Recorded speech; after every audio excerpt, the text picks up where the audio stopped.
Further hearing in the appeal, Second State for Business and Trade against Mercer. Mr. Stellage. May it please your lordships and your ladyship.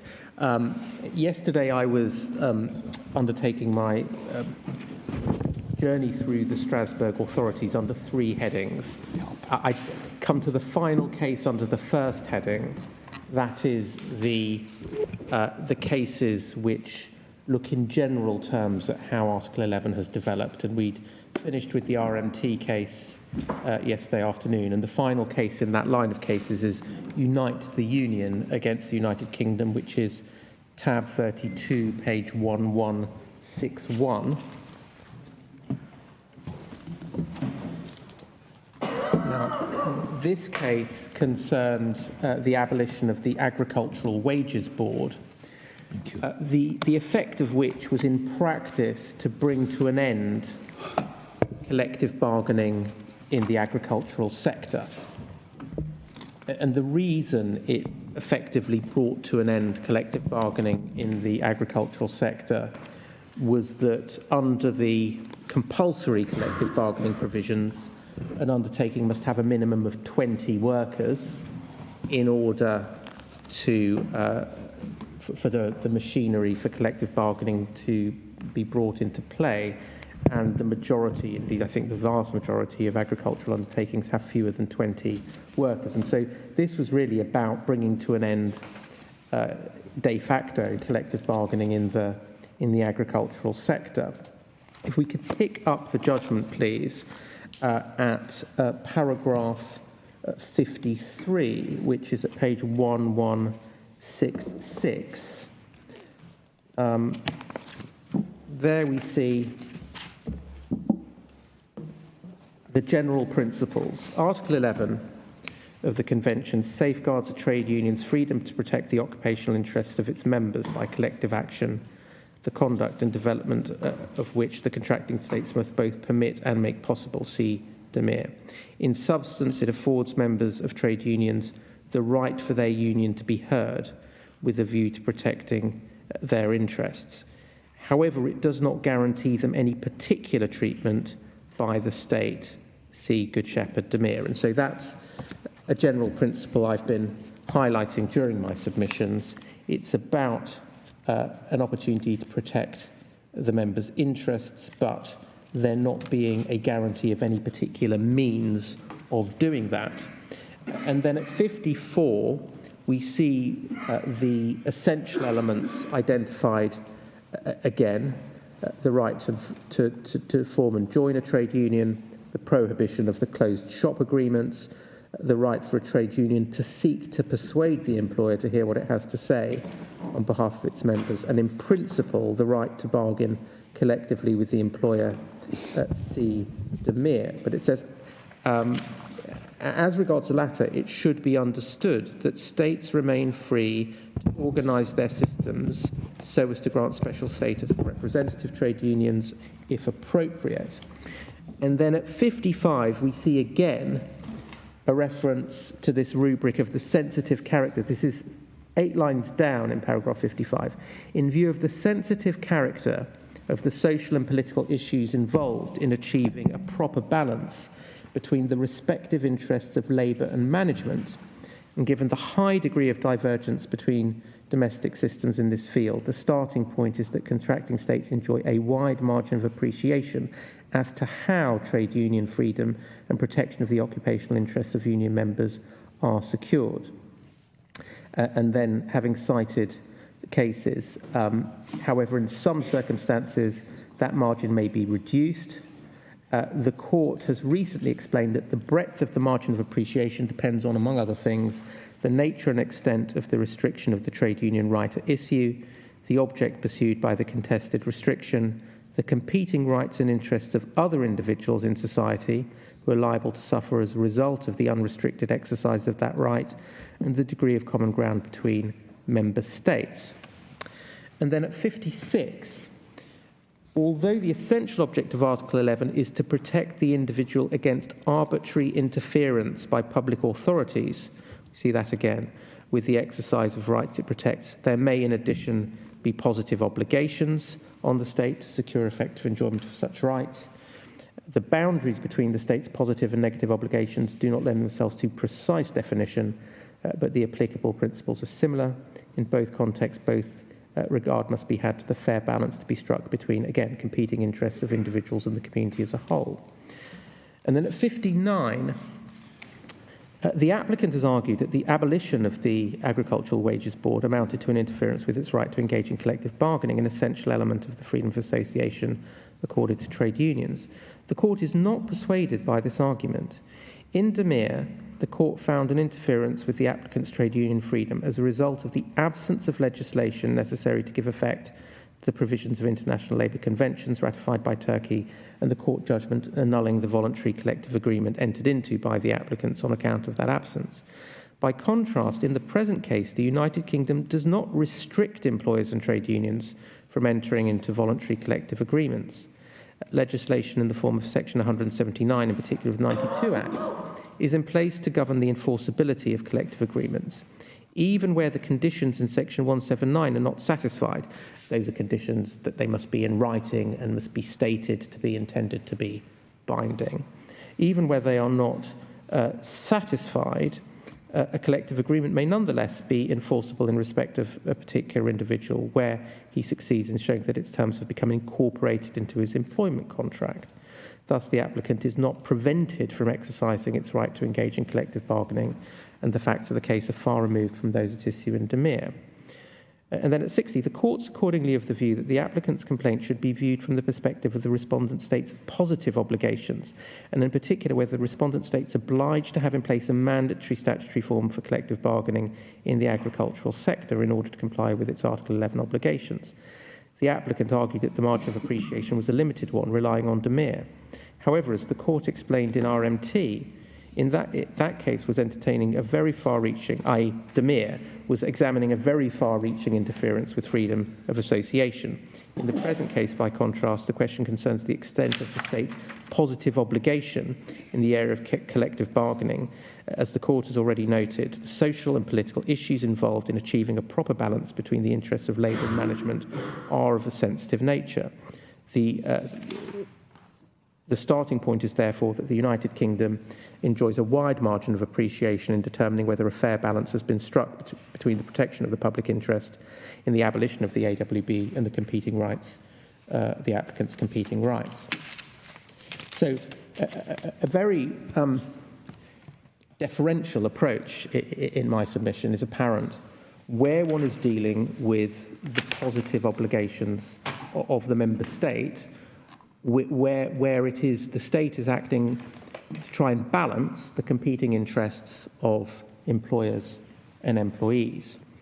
And just to finish on Unite the Union, the conclusions are at paragraph 65 at page 1168. And just about a third of the way down at paragraph 65, the court said, while, as the applicant pointed out, the legislation is of limited assistance in the agricultural sector, given the dispersal of workers among employers, which renders the provision inapplicable in most cases, it nonetheless represents a measure intended to encourage and promote collective bargaining across industry in general. In the absence of any information on the case file as to the reasons for the applicability of restrictions under the 1992 Act, it cannot be assumed that they are unjustified or otherwise unsuitable. Just pausing there, it's notable that effectively the court is giving the government the benefit of the doubt on that question. It's declining to assume that they're unjustified. Finally, even accepting the applicant's submission that voluntary collective bargaining in the agricultural sector is virtually non-existent and impractical, this is not sufficient to lead to the conclusion that a mandatory mechanism should be recognised as a positive obligation. The applicant remains free to take steps to protect the operational interests of its members by collective action, including collective bargaining, by engaging in negotiations to seek to persuade employers and employees to reach collective agreements, and it has the right to be heard. And then finally at 66, at the very foot of the page, bearing in mind the wide margin of appreciation in this area, the court is not satisfied that in deciding to abolish the AWB, the respondent government failed to observe the positive obligations incumbent on them under Article 11 of the Convention. It cannot be said that the United Kingdom Parliament lacked relevant and sufficient reasons for enacting the contested legislation, or that the abolition of the AWB failed to strike a fair balance between the competing interests at stake. No violation of Article 11 is disclosed, and the application must be declared inadmissible as manifestly ill-founded, pursuant to Article 35(3)(a). And the phrase there, lacking relevant and sufficient reasons, is one that the Court of Appeal adopted in the Boots case, and in our submission represents a low hurdle for the state in terms of where it decides the balance should be found. And we do say that Unite the Union is a stark illustration of just how reluctant the Strasbourg Court will be to declare the state to be in breach of its positive obligations where it is in that realm of seeking to balance the interests of competing private individuals within society. And so, I mean, is it relevant that these cases that you're showing us are not strike cases? Well, I mean, these are all to do with recognition of unions, DeMere, this case. not RMT. Not RMT, but I think the Good Shepherd. No, well, I mean, is there any relevance in that distinction, or is your view it's completely irrelevant? well, in terms of, so just to be clear, I'm in my first, as it were, under my first heading of cases, which are just ones that elucidate best the general approach to Article 11. And in my submission, these principles apply equally in strike cases, i.e., where one is dealing with competing interests, the wide margin of appreciation is applied, and in practice, the Strasbourg Court will be reluctant to second guess. Which are the strike cases that you're relying on to establish that? Well, I'd say the RMT case is an example of that. And what I'm now going to go on to do is to look at the strike cases and related cases specifically. But the key point about these is that they fall, we submit, into two categories. First of all, there are the cases which involve the state itself interfering with the Article 11 rights of the striking workers, and we will submit that it is significant that it is the state itself that is doing so. And then there is a further category of cases which are in relation to private employers, but we submit, properly understood, they are not really just about strikes, or indeed about strikes at all, but about union membership.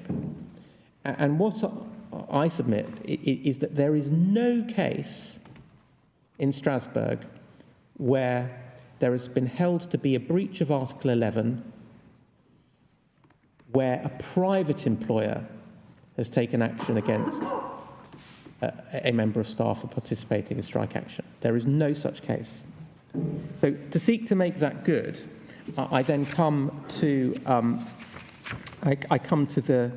the line of authorities that my learned friend relies upon, where the state has interfered with the Article 11 right, and I certainly won't go to all of them, but I do wish to go to two or three. So just that submission you've just made, Yes, a case that might be put against you is the Danny Lenkoff and Russia case. Yes, and I will come to that in some detail, and in my submission is, although at the very early stage in that case there was some strike action, if one reads the whole case, the real burden of the interference in that case was the liquidation of a trade union, and I will come to that shortly. But before I do so, if I can go to the direct cases, Ezelin and France is the first one. It's the sort of font et origo of this line of cases. As my learned friend has pointed out, that wasn't actually a strike case.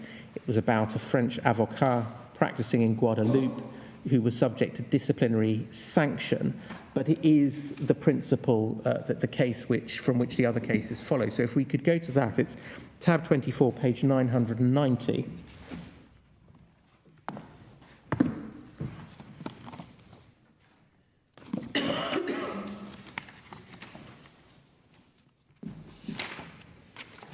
Now, if we pick it up at paragraph 12 in the Commission's, paragraph 12 is actually at page 994. A judicial investigation was commenced into the commission by a person or persons unknown of offences of criminal damage to public buildings and insulting the judiciary. On the 24th of February, the principal prosecutor wrote to the chairman of the Guadeloupe Bar, please find enclosed a photograph of a police report in which it appears that Monsieur Ezelin of the Guadeloupe Bar took part in a public demonstration against the judiciary in circumstances likely to entail criminal liability. And at the foot of the page, we see on the 19th of May 1983, the judicial investigation ended with a discharge order on the grounds that no evidence had been obtained which would make it possible to identify those responsible for the graffiti or insulting or threatening words uttered during the demonstration. Then we see at paragraph 17, on the 1st of June 1983, the principal public prosecutor sent the chairman of the Guadeloupe Bar a complaint against the applicant. And if one goes over to page 997, one sees the decision of the Bar Council at the top of the page. For these reasons, the Bar Council, acting in its disciplinary capacity and at first instance, decides there is no occasion to oppose any disciplinary sanction on M. Ezelin, and so it's not upheld. But then at paragraph 20 below, we say on the 12th of December 1983, the Court of Appeal reversed the Bar Council's decision and imposed the disciplinary penalty of a reprimand on M. Ezelin, a heavier penalty than a warning. And one sees that at page 998 at the foot of that section, that he was subject to a disciplinary penalty and indeed an order for costs. So those were the circumstances of that case. And at paragraph 41, page 1015,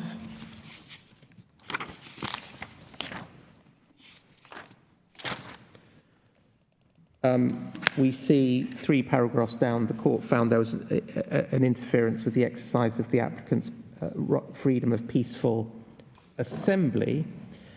And at paragraph 53, page 1017,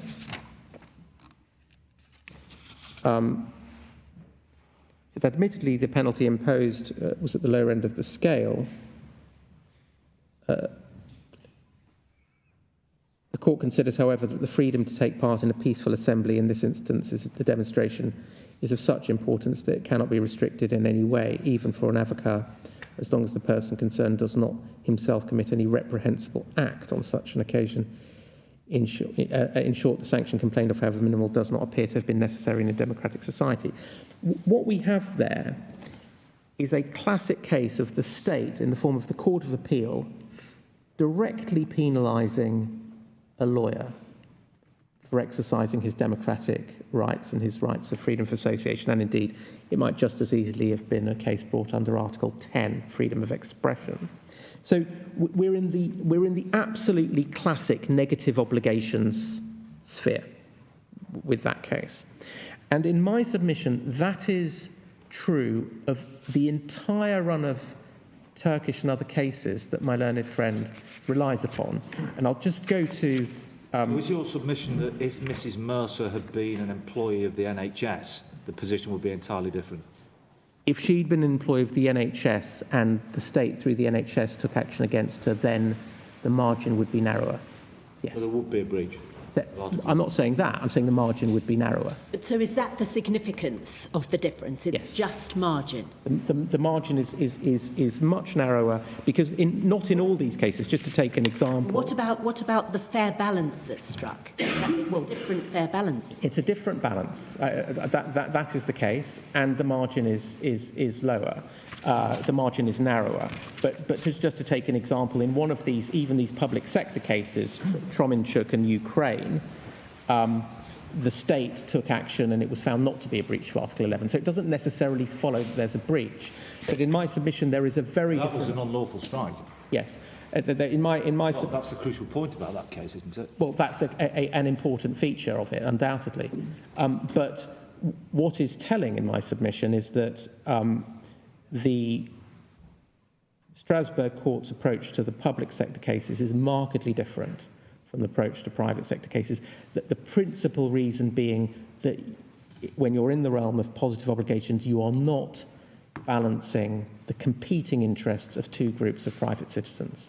But in Unite the Union, to which you've just referred us, the court appeared to be saying that it was the same balancing exercise.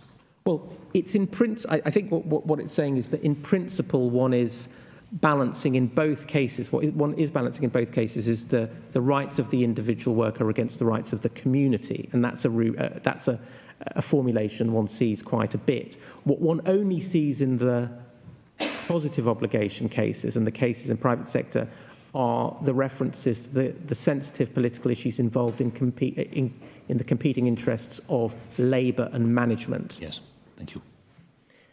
So, But so what's the link between the margin of appreciation and the fair balance? Is the margin of appreciation narrower or wider depending upon how wide the fair balance perspective is, or how narrow the fair balance is? in my submission, the key distinction in the width of the margin of appreciation is whether the state is one of the parties or the referee. Where the state is the referee trying to balance competing interests, it always has a wide margin of appreciation. Where it is itself one of the players, and it is directly taking action, then it is narrower. So we see in Karakay and Turkey a case of the state being the one which is as it were a player. That's at tab 26, page 1037.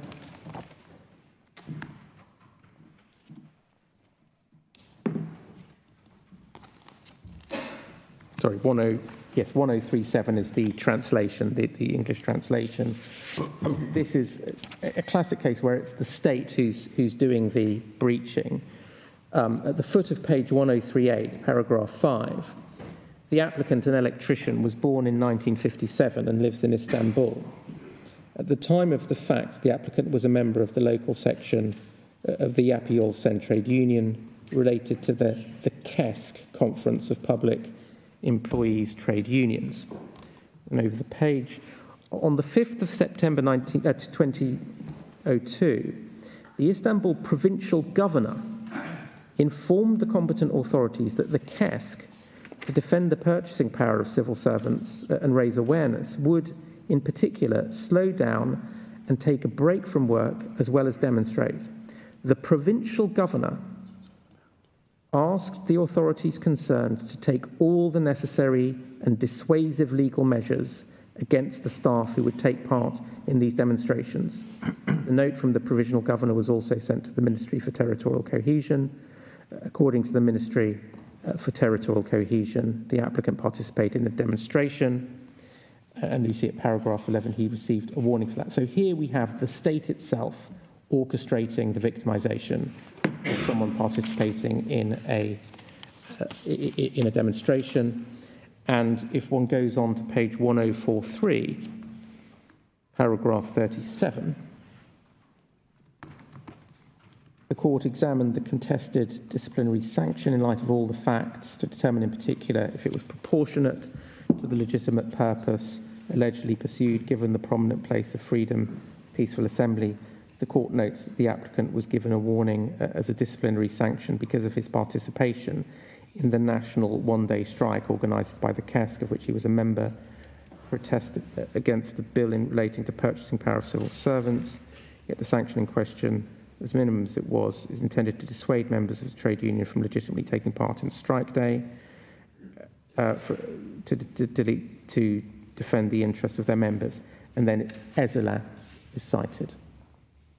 The court concludes the warning was not necessarily in a democratic society. But this, in common with all the other cases that my learned friend relies upon, save for the two that I'm going to come to in a moment, is a case where the state was directly interfering in the Article 11 rights of the individuals, and the court gave them short shrift. And do you accept that in that context, this is pretty clear authority that however minimum the sanction, that is going to amount to the breach? Yes, in that case, it's clear authority that where the state breaches the Article 11 rights directly, and this is why I suggest there's a narrow margin, even a relatively light disciplinary sanction was sufficient to give rise to a breach. Now, my learned friend suggests that it's incidental that these are public sector employers, and that there's no difference at all between the public sector and the private sector. And we submit that's plainly wrong as a matter of principle. It would also be extremely odd that it just so happens that all of these cases relate to public sector employers. And we see reference in the cases to the public nature of the employer. And we see that, for example, in the Straum and Latvia case. Well, let me just be clear about this. You've given us two ways in which the state is involved. One is as the employer, and the other is as, I think you've termed it, the referee. This is where the state is the employer. Yes. Yeah. Yeah. Precisely so, my lord. And that's true of all the cases. So in all the cases where one is dealing with this, so Dilek, Energy Yapi Sen, Gula and Turkey, Ognevenko and Russia, Straum and Latvia, which I'm about to come to, in each of those cases, the state is the employer. And that is a significant feature. And we see that in Straum, which is tab 30, page 1130. Sorry, the page number again? 1130, my lady.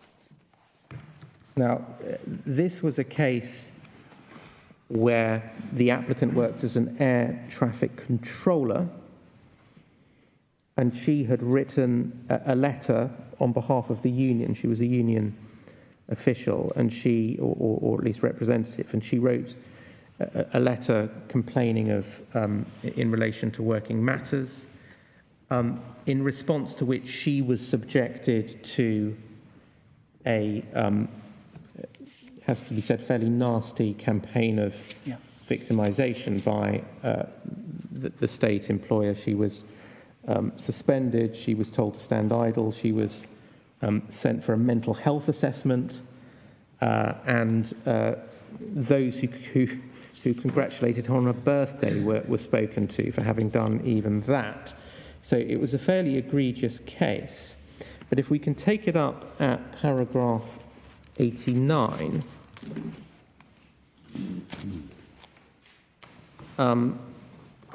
it says that the applicable page 1140.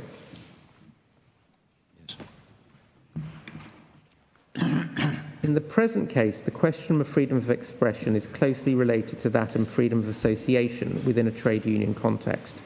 The protection of personal opinions is secured by Article 10. It's one of the objectives of freedom of assembly and association as enshrined in Article 11. See Appellant. Then at 91,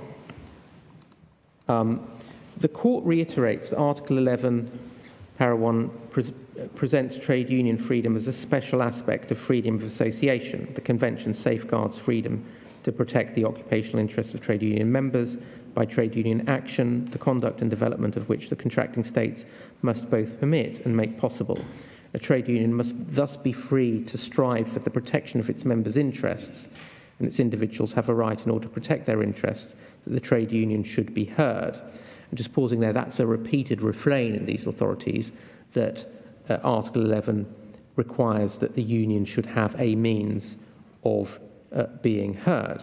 And indeed, it says further down the same paragraph, one of the essential elements of the right of association is the right for a trade union to seek to persuade an employer to listen to what it has to say on behalf of its members. See Demir. And then if one goes on to paragraph 102, which is at page 1141,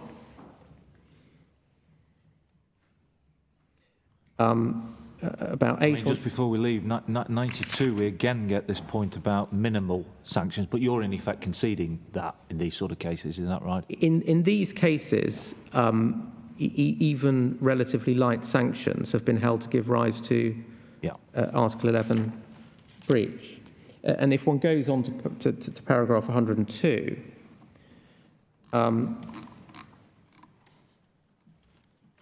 it says the court doesn't find it necessary to inquire into the kind of issues that have been central to its case law on whistleblowing, and then it cites various cases.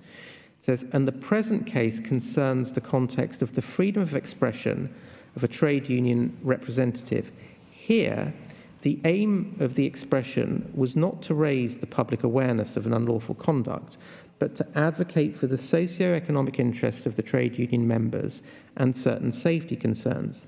It is worth recalling, to the extent relevant, that the impugned letter was addressed to the state officials overseeing LGS, a state-owned company, and not disseminated publicly. The court emphasises that advocating for the interests of trade union members is the very function of trade union representatives. And in my submission, it is significant and relevant that the court emphasised that this was an action taken against state officials in relation to a state-owned company. And if one goes on to paragraph... But if you read the next sentence, after the one you've read, it refers to advocating for the interests of trade union members as the very function of trade union representatives and a fundamental element of trade union freedom. So surely that would be relevant too if the employer were a private party. Yes, and to be clear, I fully accept that Article 11 protects the right of unions to be heard, to advocate on behalf of their members.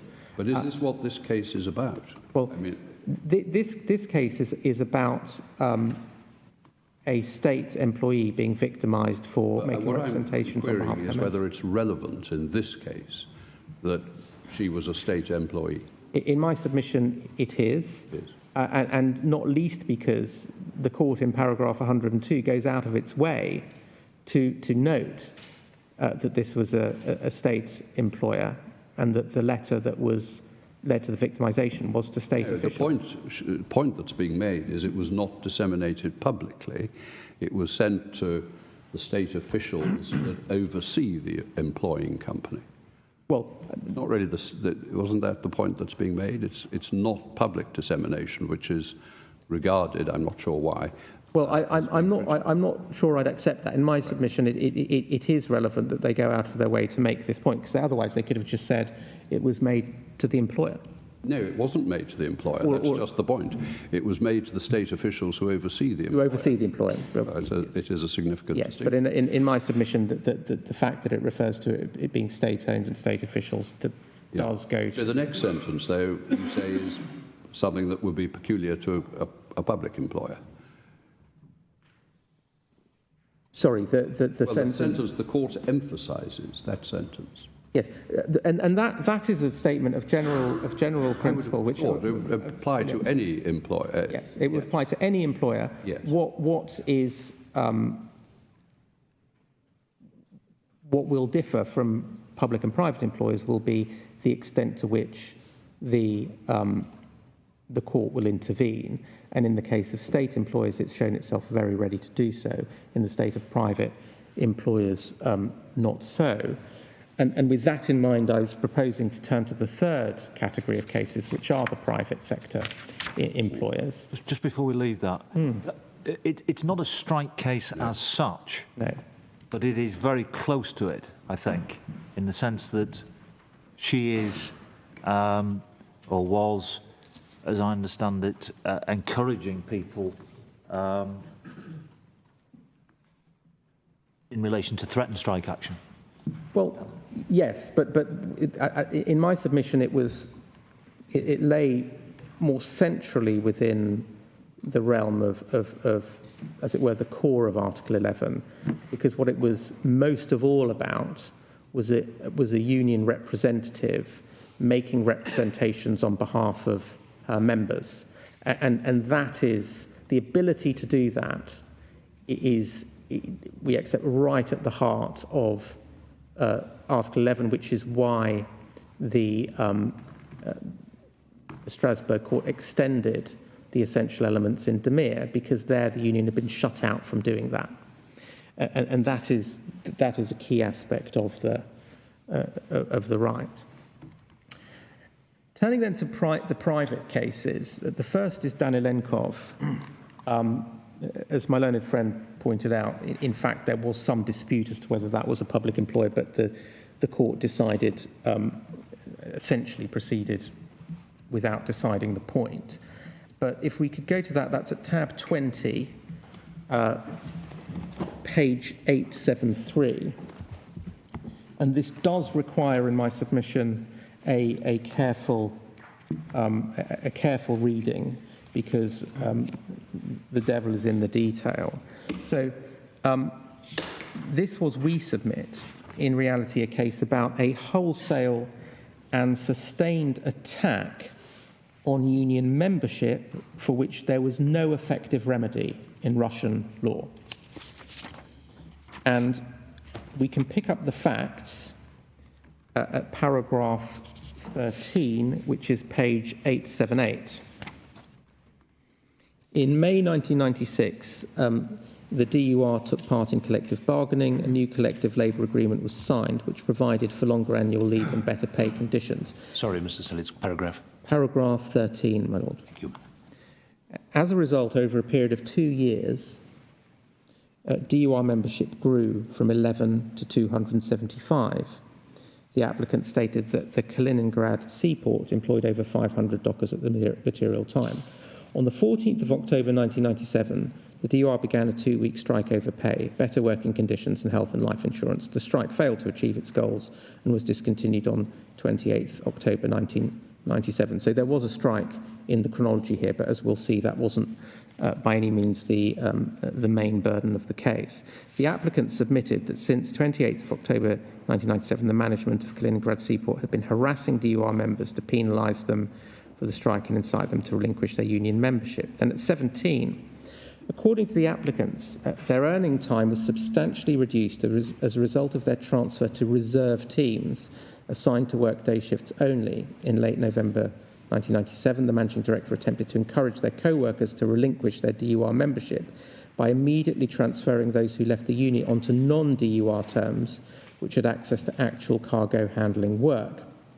Then at 19, according to the applicants, until December 1997, it had been established practice for the leaders of the teams on duty to take turns to choose the work for their team. After the 1st of December 1997, the managing director unofficially excluded the leaders of the DUR teams from the traditional arrangement, effectively confining their options to the least lucrative work.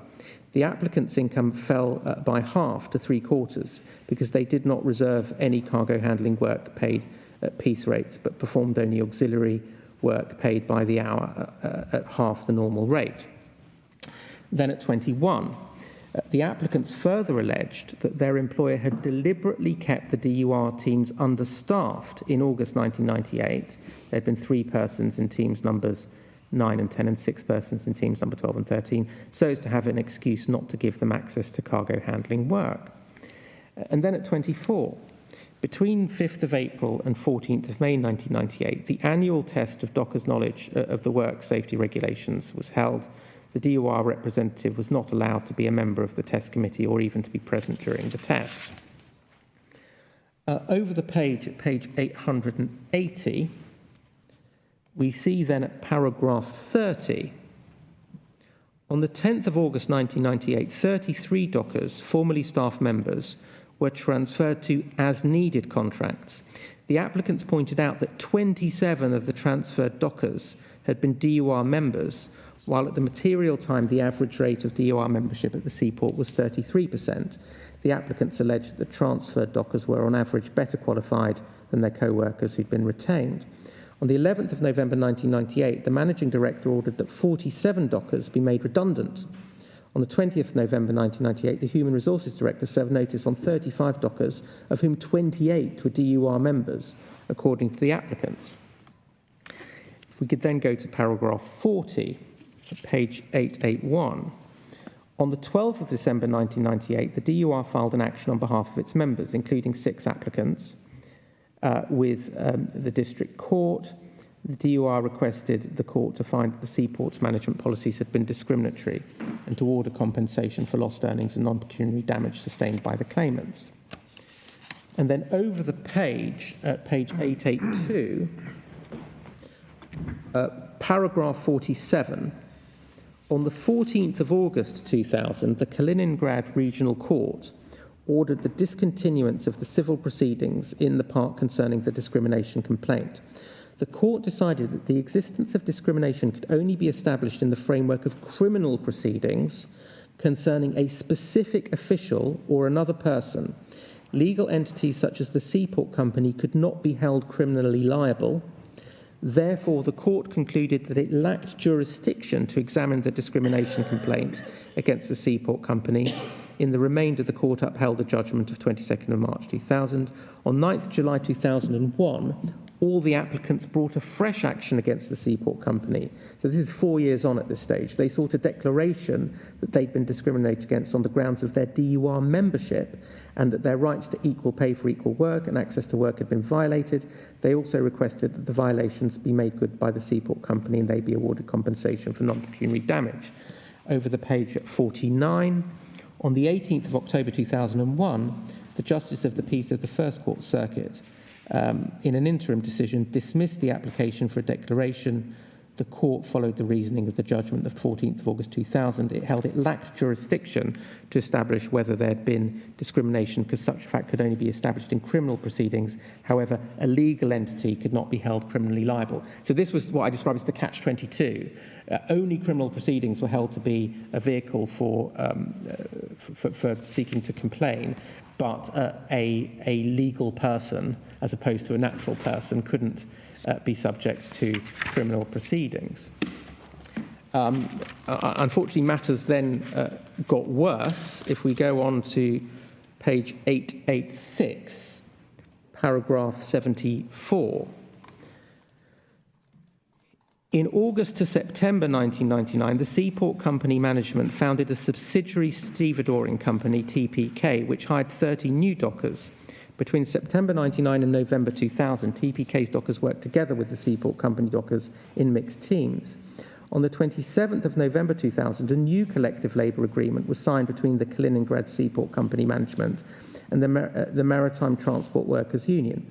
The agreement provided, inter alia, that all cargo handling work would be assigned to TPK and that the employees of this company would receive a pay rise, complementary medical insurance, and a special allowance for sport activities.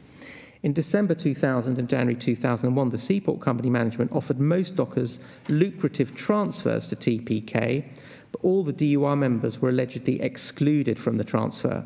In January 2001, the remaining DUR members were put into 2 work teams. The Seaport Company's managing director announced to the applicants that all stevedoring work would be assigned to TPK. As the Seaport Company's licence for stevedoring expired on the 1st of October 2001. In April 2001, DUR members found their potential earning time cut in half after they were forbidden to work night shifts. Their income fell to around $55 per month, as against the average of $300. In June 2001, DOR members fell again to $40 per month. As a result of the conflict, DOR membership shrank from 290 in 1999 to only 24 on the 6th of December 2001. In February 2002, the remaining DOR members, 22 dockers, were made redundant and dismissed. I'm just pausing there. This is not a case of minimal sanctions. This is a case of an absolutely sustained campaign to oust a union, which was successful. If we were in the realm of Ezelin and Karakay, it would be a no-brainer. But the analysis of the court, because this is a private employer, is rather different. And we see that, if we could go forward, please, to paragraph 123.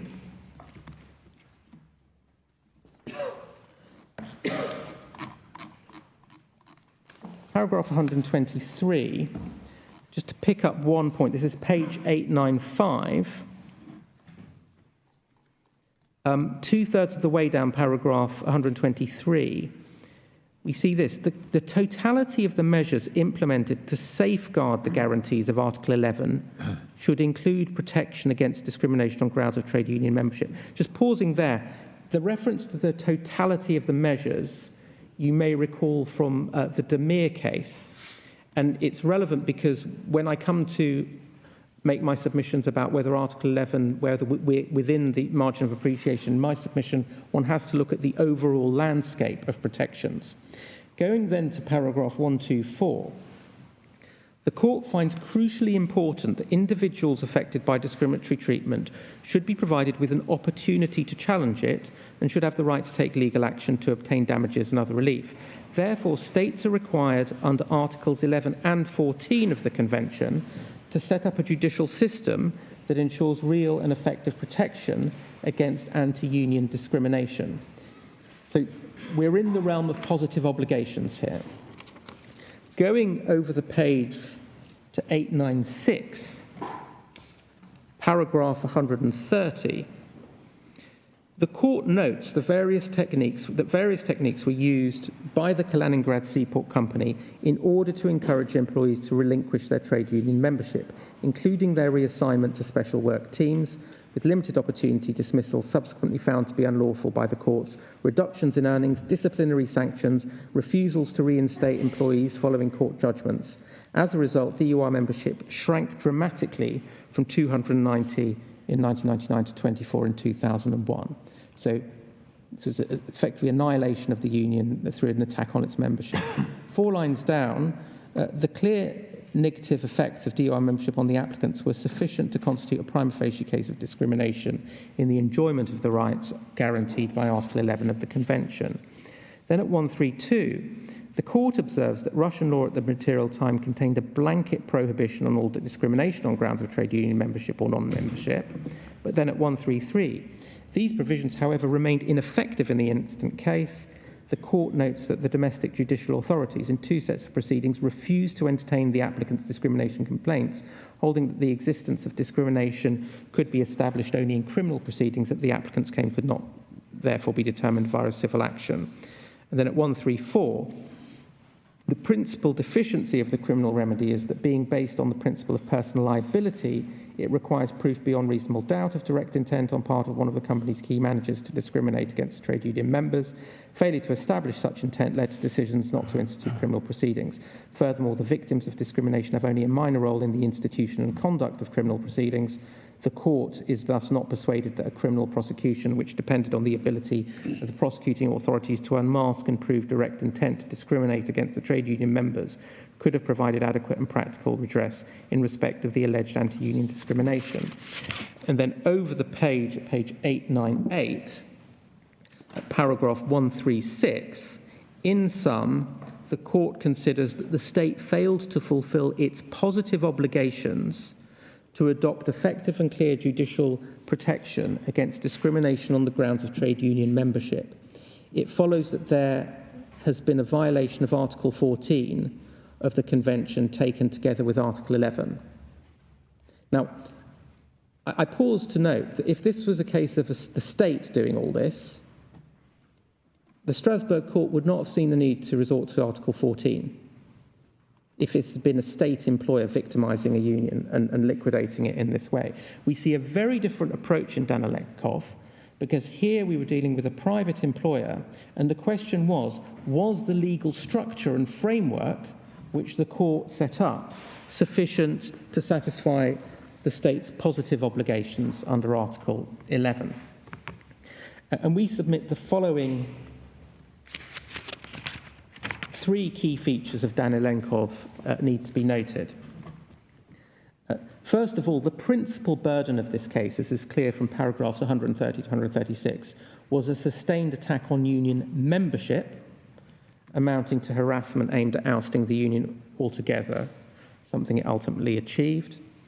It follows the employment's actions went to the heart of the protections afforded by Article 11, namely the right to join and remain a member of a trade union. So this was absolutely at the core of Article 11. Second key feature is, despite a law prohibiting anti-union discrimination, the union and its members were left without any legal recourse because of the catch-22, in which the Russian courts held only criminal courts could provide redress, but that a legal person could not be capable of being held criminally liable. And the third feature was, even on the egregious facts of this case, the violation was actually found to be of Article 14, the non-discrimination article, taken together with Article 11. It was not found to be a violation of Article 11 simpliciter. Domestic Russian courts, it was held, discriminated in this case by failing to provide an effective remedy for the private employer's unlawful attempts to wipe out union membership.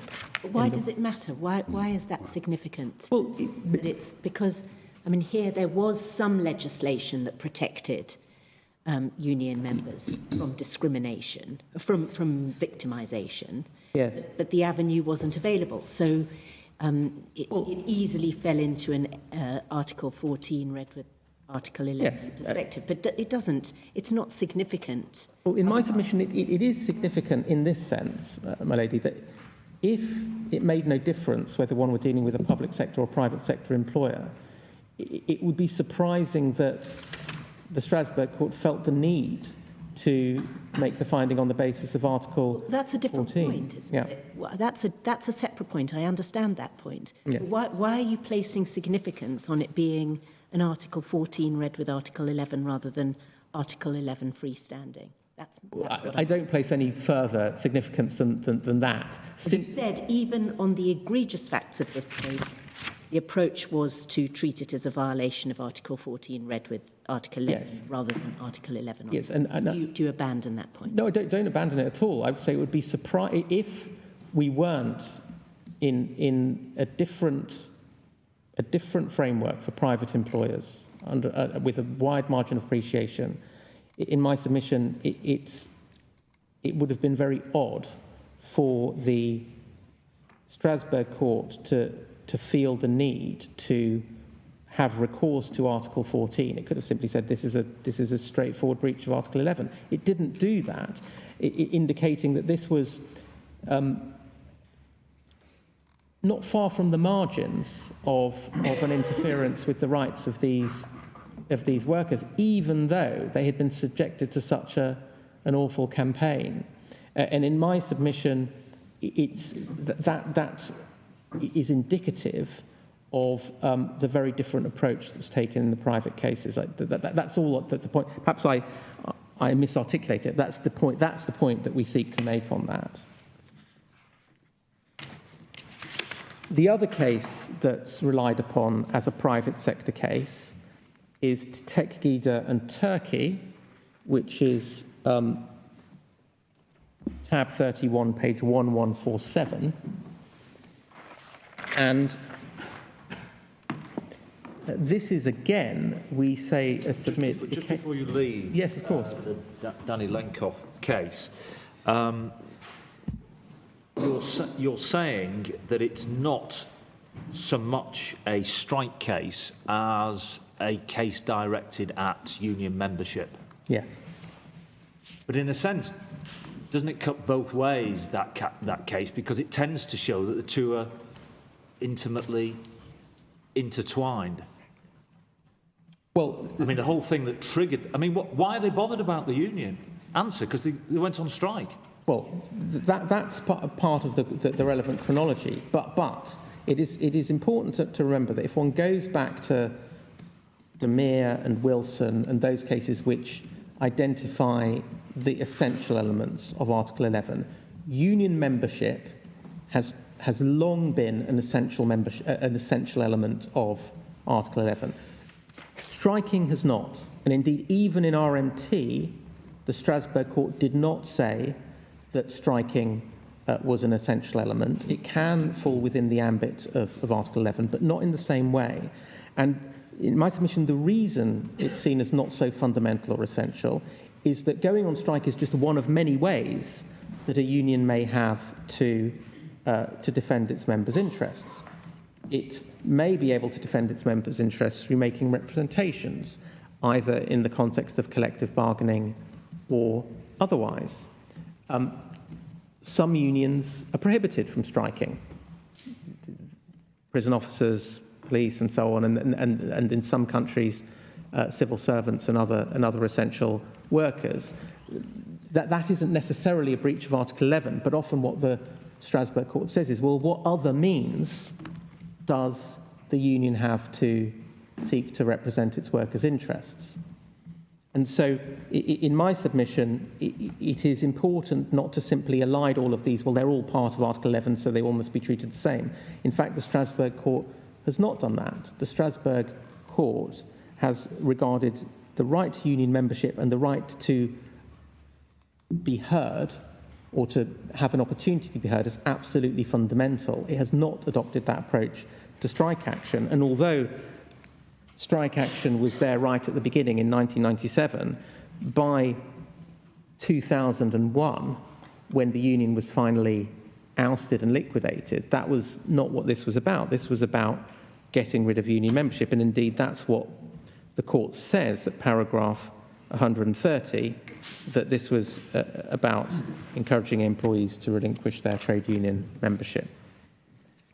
So you say that Strasbourg is drawing an important distinction between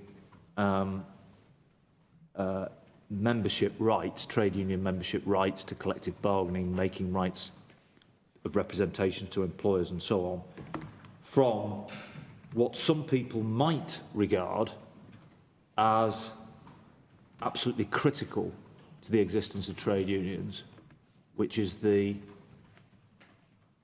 right to strike. Ability to strike. Yes, and some might indeed take that view, but if you look at the Strasbourg cases, in every case where steps have been taken to oust a union altogether or to prevent people being union members, there's been found to be a breach of Article 11. Every case. It's absolutely fundamental. The same is not true of strike action. Strike action is much more controversial, not least because it involves a direct interference with the legal and economic rights of the employer. And that's why across the member states there are various different restrictions on when workers can strike and who can strike. And we have it in this country because we have Section 219, but then we have the very stringent balloting and notice requirements, which have been upheld by Strasbourg. We also have groups of workers who are not entitled to strike at all. And every country has a different balance in that respect.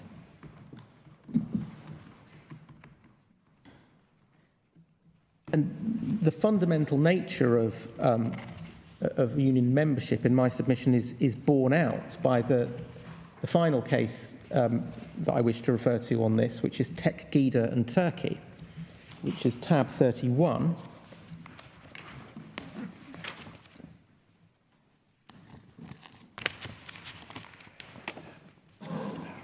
Page 1147.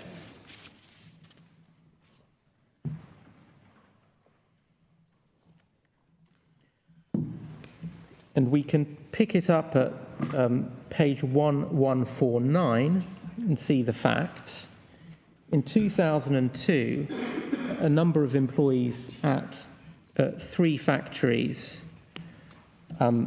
belonging to the Turkish Gida, the Turkish company, joined the applicant union. On the 20th of February 2004, paragraph 7, arguing that the number of members of the 3 factories had attained the minimum level set in the Trade Union Act, the applicant union applied to the Ministry of Labour for certification of its representative status so that it could enter into collective labour agreements with Tukash. So in that respect, this case was a bit like the Boots management case. It was about whether one passed the gateway for a statutory compulsory collective bargaining machinery. This aspect of the case is about that. At paragraph 8, in a decision of 26th of May 2004, the Ministry granted the application and confirmed the applicant's union's representative status. So far, so good. But then at paragraph 9, on the 31st of May 2004, Tukash applied to the Izmir Labour Court for a judicial review of the Ministry's decision, submitting that the applicant union didn't satisfy the requirements for engaging in collective bargaining. On the 17th of September 2004, the Third Labour Court appointed an expert to determine whether the applicant union's membership attained the minimum level laid down in the Trade Union Act. And essentially, it was a dispute about how you set up the bargaining unit, what counts within the bargaining unit. At the foot of the page, accordingly, the calculation of the company's total number of employees had to include staff at both head office and the 3 factories, and as a result, the applicant union was not sufficiently representative to engage in collective bargaining with Tukash.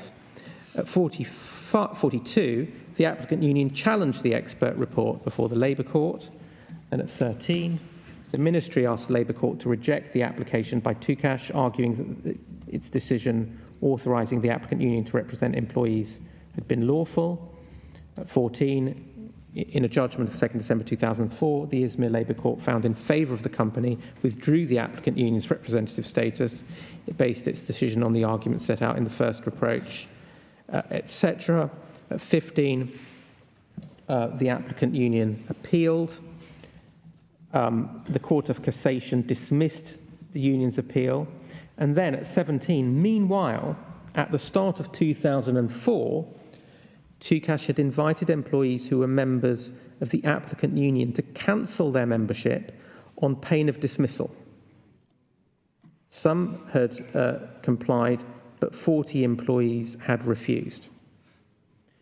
Shortly afterwards, Tukash had dismissed the 40 employees in question on economic grounds, market fluctuations, or for professional shortcomings, underperformance.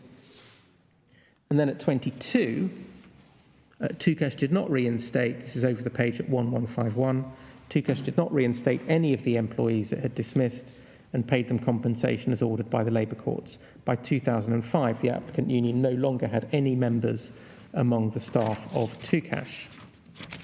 Now, the key parts of the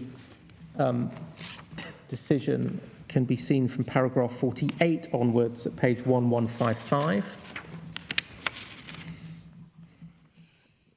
The applicant union submitted that the large-scale wrongful dismissal of its members by their employer had resulted in the absolute eradication of trade unionism across the whole company. So again, it's the wholesale assault on union membership in less than a year. In that regard, it drew attention to the domestic court's responsibility in failing to examine the application within the time prescribed by law, thus giving the employer the time to put an end to all trade union activity in its factories by means of wrongful dismissals.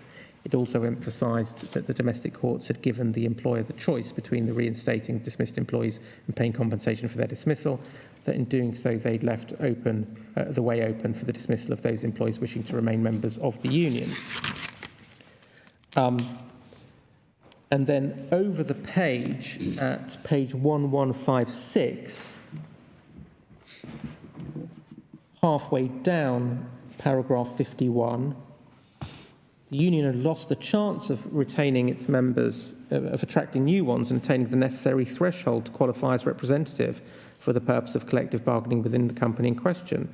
It cannot be reasonably concluded that the damage caused by the redundancy of the employees belonging to the union as a result of their wrongful dismissal was fully repaired and ceased to have a deterrent effect simply because the dismissed employees were paid compensation equivalent to 1 year's wages following judicial proceedings that lasted between a year and a half instead of complying with the 3-month time limit prescribed in law. In light of these factors, the court considers there has been an interference with the applicant union's exercise as an entity distinct from its members of the right to conduct trade union activities and engage in collective bargaining. Then at 54, as to whether such an interference was necessary in a democratic society, the court observes firstly that by opting to pay the compensation awarded to the courts for wrongful dismissal, the Tukesh company prevented the applicant union from operating on its premises. The employer's decision to pay compensation rather than reinstating the dismissed employees resulted in the deunionisation of the entire Tukesh workforce and the loss of the applicant union's members within the company.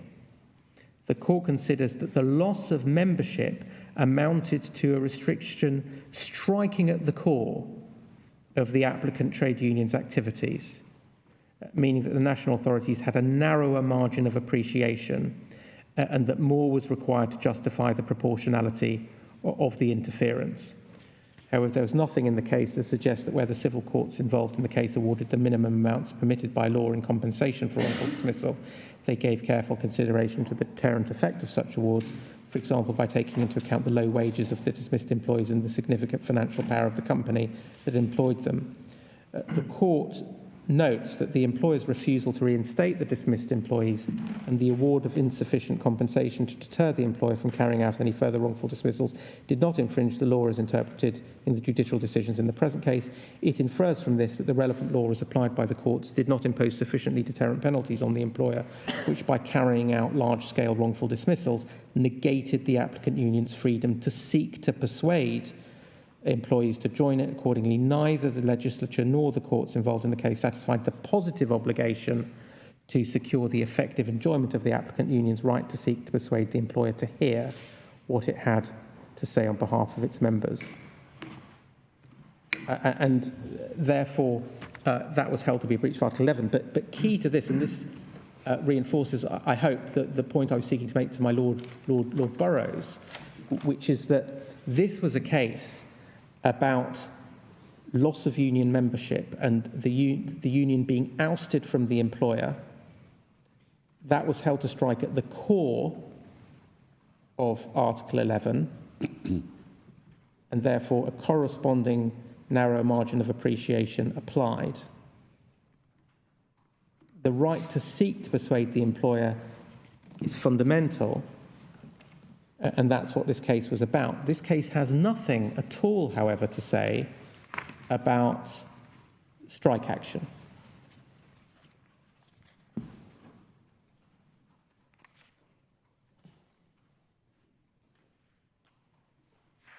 So, in summary, on the Strasbourg authorities, we submit as follows.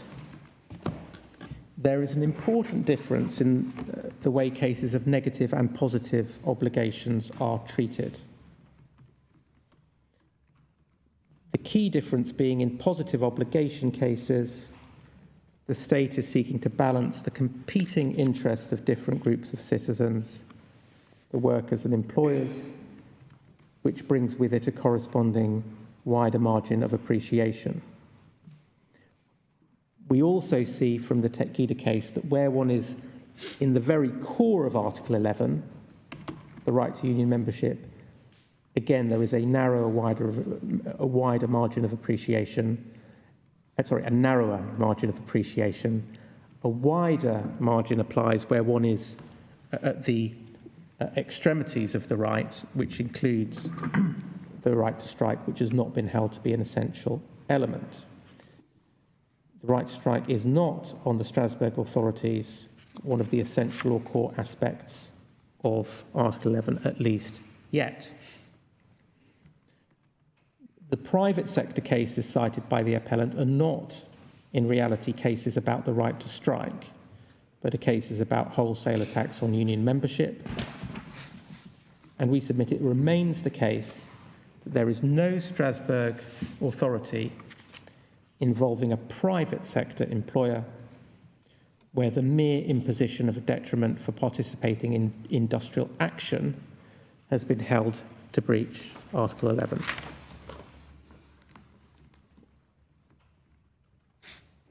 So, sorry, Mr. Stillitz, can you repeat the last point? I Yes. was thinking about the penultimate point and lost. of course, very happy to. So the fourth point, the final point is, it remains the case. We say there is no Strasbourg authority involving a private sector employer where the mere imposition of a detriment for participating in industrial action has been held to breach Article 11. And the judge accepted that. I believe, yes, my lord, I believe he did. Yes, that's right. Yeah.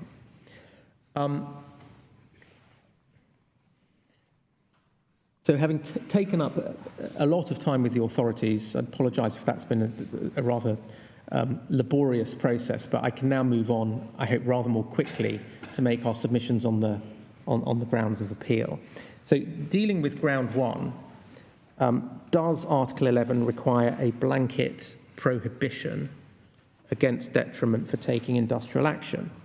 And we submit that it doesn't, because when considering the balance to be struck between employers' economic rights and workers' rights, it is far from obvious that there needs to be an absolute prohibition on any detriment being imposed on workers for taking strike action. Could I ask, does there need to be some restriction or prohibition on detriment? Well, in my submission, the court has only gone, the furthest it's gone is in Ognevenko, where it said that a blanket ban on strike action and dismissal for participating in it breached Article 11. That's as far as the court has gone, although Ognevenko was a public sector case. But beyond the scenario where an employer can dismiss with impunity in all circumstances, I wouldn't venture further than that, my lord, because that seems to me to be not clear at all on the authorities. And that's not surprising in my submission, because first of all, industrial action, as I've noted, involves the direct conflict between the rights, contractual and economic rights of different groups. And where the state provides protection to unions and workers who strike, it's necessarily interfering with the rights of their employers, including the right to enjoyment of their property under Article 1 of the First Protocol. If an employer is prevented from operating its factory or whatever, clearly there's an interference with its, not just its contractual and economic rights, but its right to enjoy its property. And that's why the law surrounding industrial action is so inherently political. Article 11.2 expressly provides that interference can be justified, quotes, for the protection of the rights and freedom of others. And in this case, that the obvious others are the employers. And there's an area where there is no easy option, because the state has to decide in each member state where to strike a balance between the competing rights. And the worker's gain is the employer's loss, and vice versa. Can I just, this case shows that in this country, no employee can go on strike in any circumstances without exposing themselves to a detriment, a sanction from the employer. A risk of sanction. Well, a risk of sanction, yes. Okay. I mean, you know, if you speed, you risk a fine. But that's the case, isn't it? It is. Well, where's the balance there? Well, because where the balance has been struck is in limiting the right to... But there's no right. I mean, if you can only strike by exposing yourself to a detriment, in truth, there is no right. Well, I mean, a right is a liberty to do something without the threat of, as it were, official sanction, official here from your employer. Well, there are three answers to that. Right. First of all, the most serious detriment is protected against, i.e. dismissal. That's point one. Not in all circumstances, but in wide circumstances. Secondly, in practice, because of the overall scheme of the law in this area, which I'll come to in a moment, there are protections against arbitrary or unfair or capricious action being taken against striking workers. Thirdly, it is common ground that some detriments can be imposed, in particular the right to deduct pay, which I'll come to in a moment. And so the suggestion... Well, yes, but I mean, that's not a detriment, is it? I mean, if you don't work, you don't get paid. Well, that's not a detriment. It is a detriment. It may be one that's justified, but it's a detriment. Why? Because if pay is docked, that's detrimental. Well, I mean, if you don't turn up when you're briefed to appear, you don't expect to be paid your brief fee, do you? No, it would be a detriment which would be justified. It's not a detriment. Well, you simply haven't earned the money. Well, we'll come to that in a moment and some more difficult cases. But anyway, that's a third of those points. I'm slightly jumping ahead. But what we do say, the most serious detriment is protected against dismissal, and there are other surrounding detriments which in practice prevent capricious or unfair or arbitrary. Are you going to come back to those? And I will come back to those in a moment. I'm just jumping ahead. Can you just flag what they are? Well, what you mean. ACAS code, I suppose. Yes, so just to take an example, the ACAS code on discipline applies to prevent employers from taking arbitrary or unfair action of a disciplinary nature, and critically, the implied term of trust and confidence is an absolute foundation of the employment contract. An arbitrary or capricious or unfair conduct of a disciplinary or other nature will very often involve a breach of that term. And so an employer is by no means free to do whatever it likes. So just coming back to the point that, the next point, it is common ground that dismissal for taking part in industrial action is in many cases protected, but not all cases. And what one sees in relation to dismissal is the degree of protection ebbing and flowing with the political tides. And I would commend to the court the analysis of how those rights have varied since 1971, which has been very significant. And in my submission, in circumstances where even the most draconian detriment of dismissal is sometimes available to an employer in respect of striking action, it would be simply irrational to say, as the applicant suggests, that it can never be compatible with Article 11 to impose a lesser detriment than dismissal. And that's why we very much agree with the Court of Appeal's point that it would be very odd if, for example, after a 12-week period, an employer was free to dismiss striking workers but couldn't lawfully impose a lesser detriment. Thirdly, I come back to this point that I was just discussing with my Lord Richards, which is whether docking pay is a detriment. In my submission, it's a detriment which at common law is justified, but it's nonetheless a detriment. It makes a worker worse off than he would otherwise be, and the fact that it's justified doesn't prevent it being so. One takes the example of whether, if that were imposed for taking part in a union meeting after working hours, it plainly would be detrimental. And so clearly some detriment, we submit, is... Right, what was your example there? So, for example, let's say a worker was subjected to a pay deduction, not for striking, but for participating in a meeting after working hours. Well, so in his own or her own time? Yes, that would plainly be a detriment, but it wouldn't be justified. No, but they're not entitled to any payment for that period. No, but it would still... The question... Oh, you mean they'd be docking wages for periods they had worked? Yes, and that would but be... that's a different case. But, yeah, it is a different case. But I see how my lord puts it, but it really is... But at common law, you're not entitled to your wages if you don't work. Well, there's a line of authorities which have established this, Miles and Wakefield, Wilczynski, and so on, but it's by no means a foregone conclusion, and that's how the common law has developed. In my submission, that doesn't mean that it's not a detriment. It means that the common law has recognised that it's a justifiable detriment, which is a different thing. But it becomes, in my submission, even more complicated if one looks at a number of other examples. Let's just take the following examples. Let's say an employer, in general, provides its workers with a discretionary Christmas bonus. Not wages, just a Christmas bonus. A group of workers go on strike in December, and the employer decides not to award the discretionary bonus to those who've gone on strike. Clearly a detriment.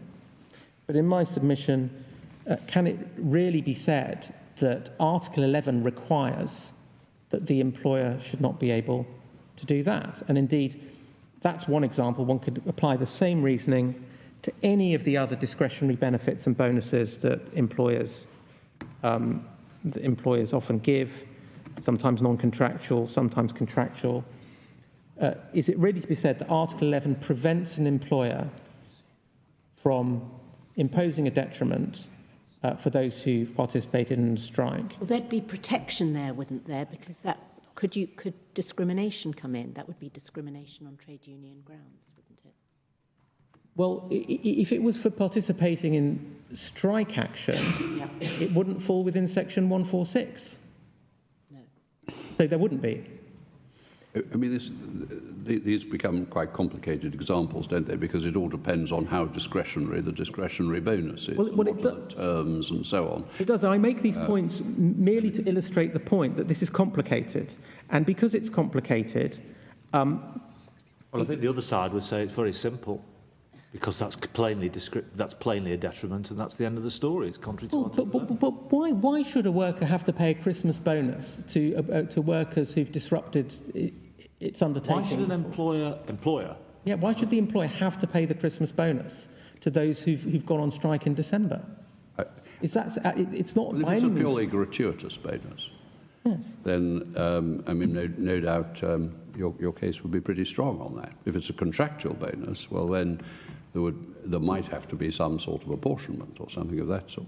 And that's why these are... But I mean, it'd be a question, wouldn't it? Is it a sanction? Well, in my submission, what these I don't purport to have an answer to all of these points. No, there wouldn't be, because it would be decided on a case-by-case basis as to whether on the terms or facts surrounding the particular bonus scheme, its denial or reduction was a sanction. Yeah.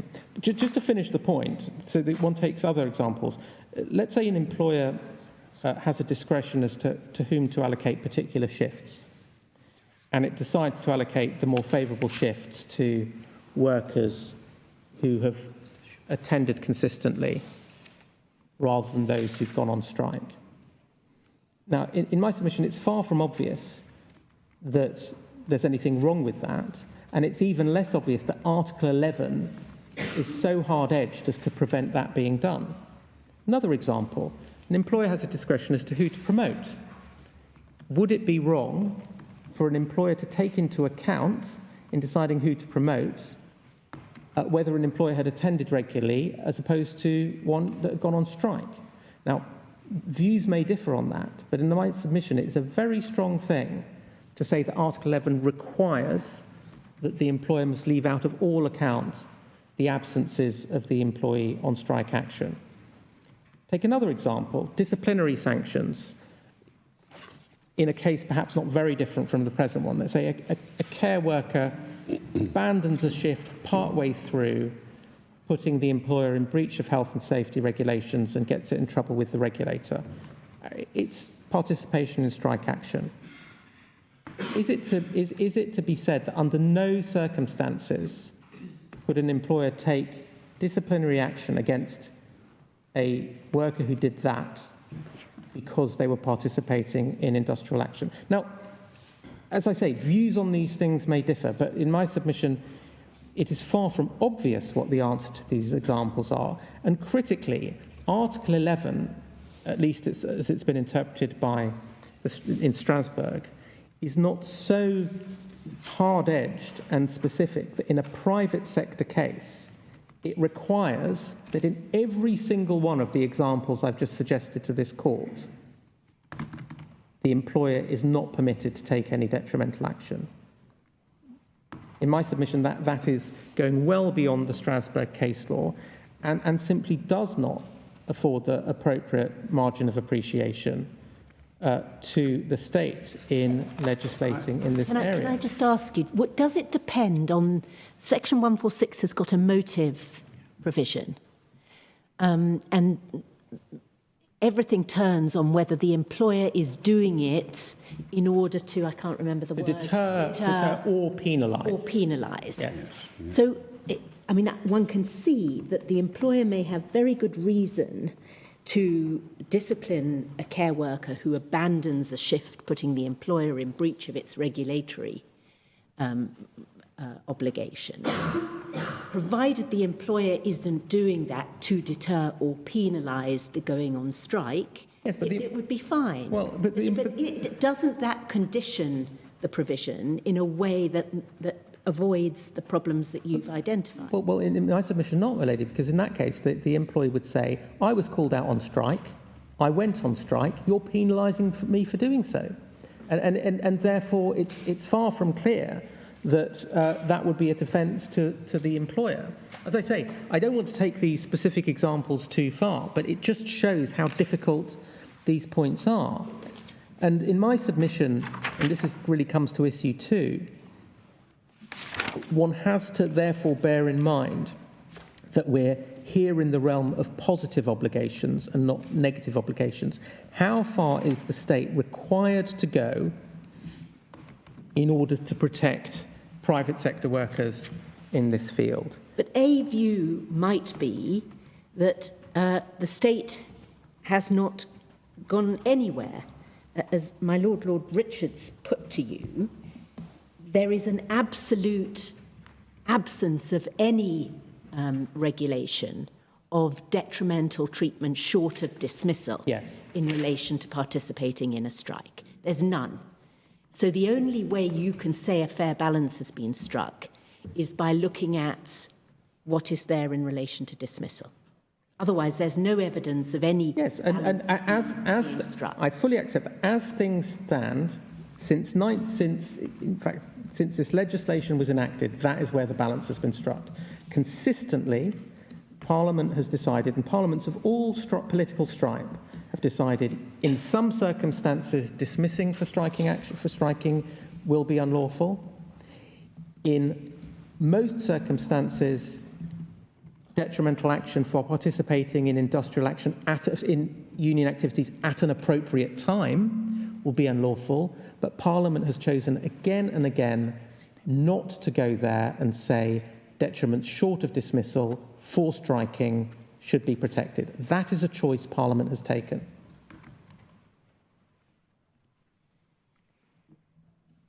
You mean by not doing anything?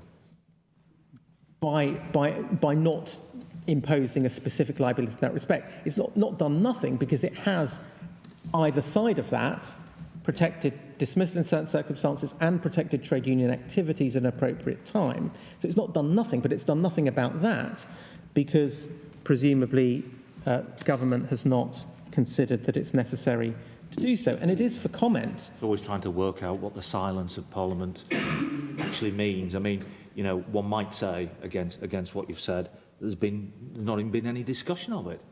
Well, I mean, to say they've made a positive choice to go one way rather than the other, just the fact that nothing's happened, you might say is filling in a bit of a gap. Well, in my submission, there has been some discussion of it because the fact that on a number of occasions, the protection for trade union activities has been expressly confined to activities undertaken at an appropriate time, is Parliament saying you're protected if you're out of working hours, but if you strike, you're not. And Parliament's entitled to say that unless it's fallen outside the very wide margin of appreciation that applies in positive obligation cases.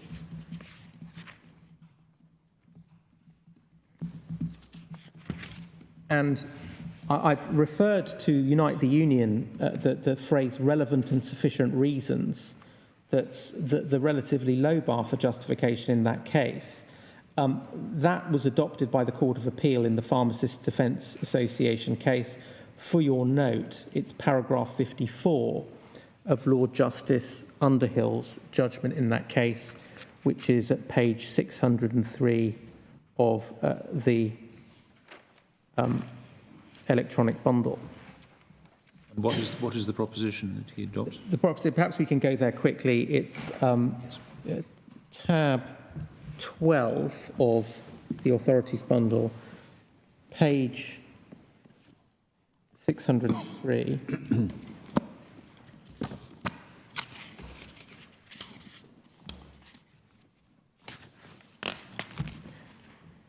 This was in the context of the limits on collective bargaining, but in my submission, it very much echoes the wording of the Strasbourg Court. Paragraph 54, 8 lines down, Lord Justice Underhill said, at the risk of spelling out the obvious, it doesn't follow that Article 11 confers a universal right on any trade union to be recognised in all circumstances.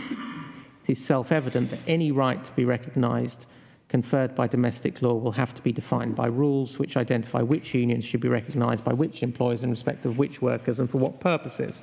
To the extent that the rules of any such scheme constrain access to collective bargaining for a particular union or for its members, the constraints will have to be justified by, to use the language of Unite decision, relevant and sufficient reasons, and should strike a fair balance between the competing interests at stake. But the decision also makes clear that in assessing any such justification, the state should be accorded a wide margin of appreciation. And that's again in the realm of positive obligations there, who should be entitled to compulsory collective bargaining. And page 605, paragraph 68, Lord Justice Underhill goes on, looking at the point more generally, the observation at the end of paragraph 13 of Sir Brian Keith's judgment seems to me important. The devising of a statutory scheme of recognition requires a large number of detailed choices about both substantive and procedural matters, seeking, as Mr. Sillett puts it, to balance and calibrate the interests of multiple stakeholders, e.g. workers, employers and competing trade unions. There will inevitably be some choices which not only could have been made differently, but could have been made better. But I think it's clear from the case law of the ECHR referred to above that Article 11 cannot be used as a tool to challenge this or that suboptimal element of a scheme, providing a fair balance has been struck. Both before and after De Mere, the Court has emphasised the wide margin of appreciation that must be accorded to member states in this area, and then various examples are given. And in my submission, that applies equally here. The state, and as I say, governments of all stripe have chosen to protect union activities at an appropriate time, to protect dismissal, but not to protect strike action from detriment. Turning then to issue 3, in my submission, this comes back to the point made in De Mere and Turkey at paragraph 144. Sorry, are you coming back to the ACAS provisions? Or yes, I'm moving on to that now, my lady. So the question is, did the Court of Appeal err in finding the United Kingdom was not in breach of Article 11? And in De Mere and Turkey, at paragraph 104, in the electronic bundle at page 914, the Strasbourg Court, the Grand Chamber indeed, said that the totality of measures to secure trade union freedoms need to be taken into account. And in our submission, relevant to that are each of the following. First of all, the primary protection in respect of industrial action has long been the statutory immunity contained in Section 219 of the 1992 Act, which confers immunity in tort on individual workers and trade unions, but hasn't been extended to immunity for breach of contract. As already noted, Sections 146 and 152 of the 1992 Act provide very extensive protection in respect of trade union activities so long as they are at an appropriate time. In our submission, that limitation reflects an obvious balancing of the workers' and employers' interests. Trade union activities are prohibited unless they don't disrupt the employer's business. So placing the line where the employer's business is not directly disrupted is an entirely rational, and we submit consistent with ILO Convention number 98. Thirdly, union officials are entitled to reasonable time off for carrying out union duties under Section 168 of the 1992 Act in accordance with the ACAS Code of Practice on that. So that is a further intrusion, if I can call it that, into the economic rights of the employer, whereby officials are entitled to carry out trade union activities within working hours. Fourthly, as already noted, Sections 237 to 238A of the 1992 Act do provide protection, albeit not universal protection, against the most serious detriment which can be applied to an employee on strike, i.e. dismissal. And again, that reflects where Parliament has chosen to balance the interests of employers and workers. It doesn't follow that the same protection should be given to a lesser sanction of detriment. Fifthly, the 1999 blacklisting regulations protect workers against being blacklisted for participating in industrial action. And that's part of the range of measures that we have in place. Coming on to my Lady Simler's point, in terms of disciplinary action, employers are subject to the ACAS Code on Discipline, which counsels against unfair, capricious and high-handed disciplinary action. How would that work in the context of an employer who says, I'm going to suspend you, as the assumed facts in this case assume, because you participated in a strike? How would the ACAS Code come to the rescue of the individual who is now deterred from trade union? So in two respects, in industrial relations terms and in legal terms. In industrial relations terms, adherence to the ACAS Code is a recognised, and indeed recognised within the statute, as setting appropriate standards of behaviour in the workplace for which an employer will be naturally held accountable by the union if they fail to adhere to them. On a legal basis, I would submit that where an employer flagrantly breaches the ACAS Code through undertaking high-handed or unfair action, then they are highly likely to be in breach of the implied term of trust and confidence. That's a relevant factor in that. But if the law doesn't stop the employer from imposing a detriment short of dismissal for taking part in a strike, how does the ACAS Code rescue the employer who does that? Well, as I say, only in industrial relations terms or as a trigger for a breach of the implied term of trust and confidence. But the law doesn't stop the employer. I don't understand how. So just to be clear, I raise this not as it doesn't provide as it were, copper-bottomed remedy for the employer, but it is relevant in my submission in looking at this question that DeMere requires us to look at. So it's part of the landscape. It's part of the landscape, the totality of measures. And in my submission, the ACAS code, which is given statutory force, is an important part of the landscape. But would it provide any protection at all? Is my lady's question. Well, as I say, it would provide practical protection, and it is for comment that since 1971, it doesn't appear that this issue has been a problem.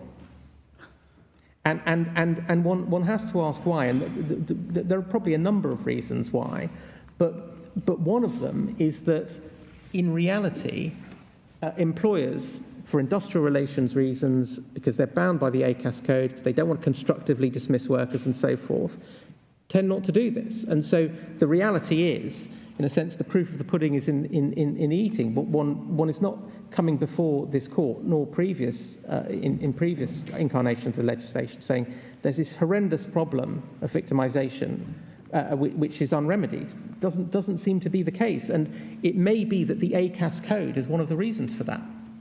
But your bottom line is that the employee would have an action for breach of contract for damages, for breach of the implied term. Is that the point? If it was, as I say, unjustified, extreme, capricious, unfair, arbitrary, in all of those cases, the employee would have a remedy in contract, which again is part of the landscape. And this was an aspect of the landscape that was specifically noted by the Court of Appeal at paragraph 56 of their judgment, where they made the point that under domestic law, employers don't have an unfettered right to discipline staff.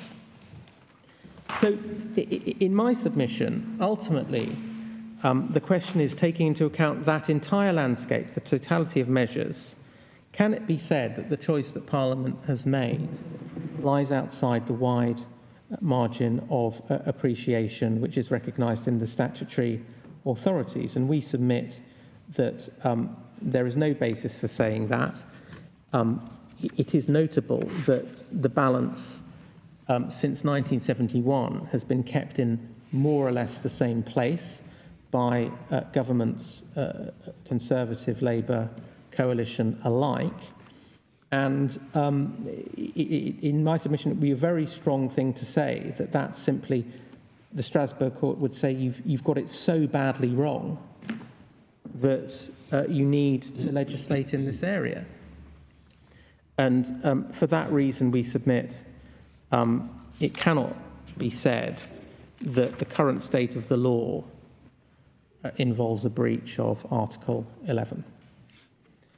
I turn then relatively quickly, given the time available to me, to ground 2, that Section 3 of the Human Rights Act.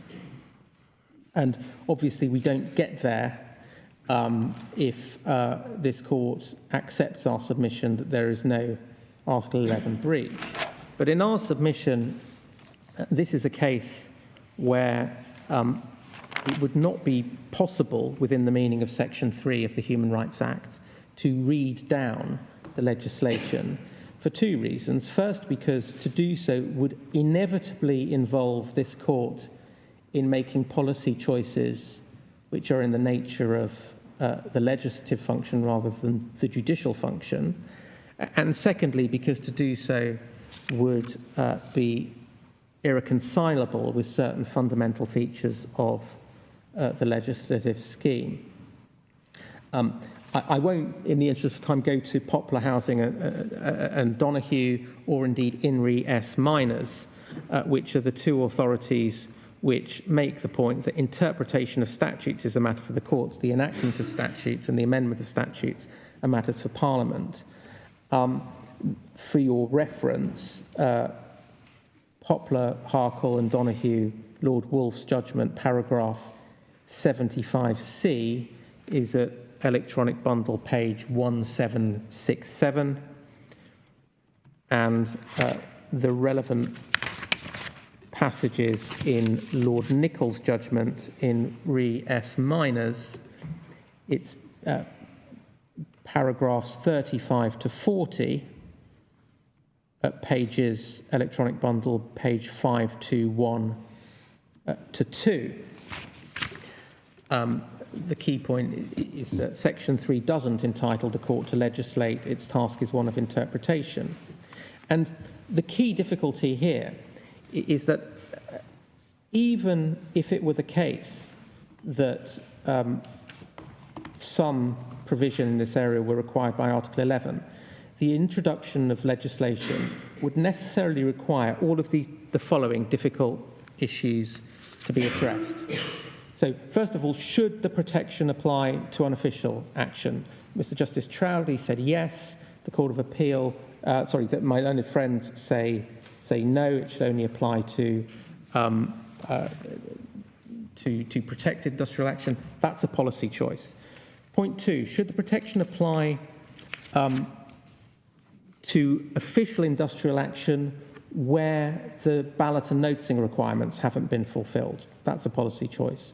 Point 3: should the protection mirror the limited protection against dismissal on grounds of taking industrial action? In other words, should it be coterminous with sections 237 to 238A, or should it, as the appellant argues, go wider? Related to that last point, should Limb B workers enjoy greater protection for detriment by way of dismissal than employees, or lesser?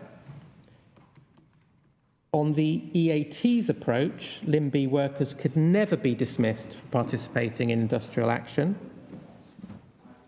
On the appellant's case, they now argue that there should be an exemption for dismissal of Limb B workers.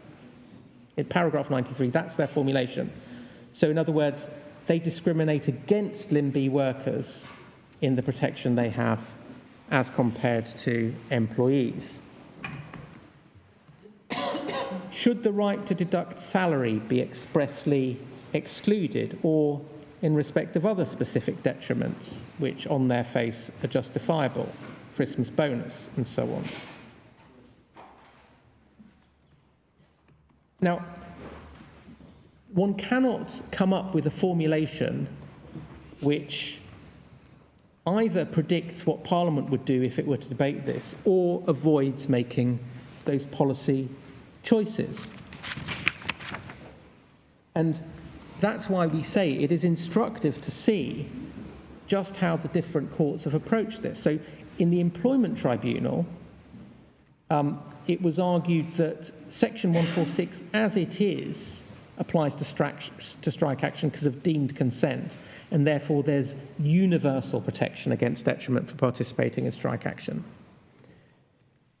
In the EAT, it was held that a new paragraph C should be added to Section 1462 to apply to all industrial action, so it applied both to unofficial and protected industrial action. Before this court and in the Court of Appeal, the appellant says the new paragraph C should define appropriate time as in respect of a detriment short of dismissal, a time within working hours where he is taking part in industrial action within the meaning of Section 238A1. Protected industrial action within the meaning of 238A1. Now, that formulation makes a different policy choice, because that formulation would mean there were circumstances where an employer could dismiss a striking worker but couldn't subject them to a lesser detriment. An irrational position, but that's what's being contended for by the appellants. They think you can never subject someone to a lesser detriment, but sometimes you can dismiss them. As already noted, their formulation by excluding detriment short of dismissal will mean you can always dismiss a Limb B worker for participating in industrial action. Why? What's the logic of that? There's no logic to that at all, but they're introducing that as a different policy choice. And so, in our submission, despite having had multiple attempts to formulate a new law in this area. They've changed at every stage, and none of them avoids making these difficult policy choices. And that is why there is no way of avoiding going down the Section 3 route, which wouldn't involve judicial legislation. And so reading down is not an option. But the second point we make on this is that it would in any event not be permissible to read down Section 146 because such an appellant would contradict a fundamental feature of the 1992 Act. It would go against the grain, to use the language of Gaydon and Godin-Mendoza. Because, and this comes back to a point my Lord Burrows made during argument yesterday, it would be inconsistent with the scheme of the 1992 Act to read Section 146 as always preventing an employer from treating a worker detrimentally for taking part in industrial action. First of all, it would be completely ignoring the definition of at an appropriate time, which has been there since 1971 and is very clear. It would create a stark inconsistency between Section 146 relating to detriment and Section 152, which my learned friend accepts should remain limited by the definition of at an appropriate time. And it would create an irrational conflict between, on the one hand, Section 146, and on the other hand, Sections 137 to 238A, by prohibiting any detrimental action. 237, I apologise, but preventing any detrimental action, but permitting dismissal under some circumstances. And to say this goes against the grain is perhaps an understatement. It seems to involve rather chopping down the tree, if I could put it like that. It just makes a nonsense of the scheme of the 1992 Act, and so it's not. Section 3 is not available. I therefore turn to Section 4, assuming against ourselves again that Article 11 is breached. And I would, particularly in the light of my Lord Lloyd Jones's question about the potential for a common law declaration, I would like to go to the Human Rights Act just to look at the remedies there. Yes, please. It's in two places, I'm sorry to say. So Sections 3 and 4 are in tab 40, page 1288.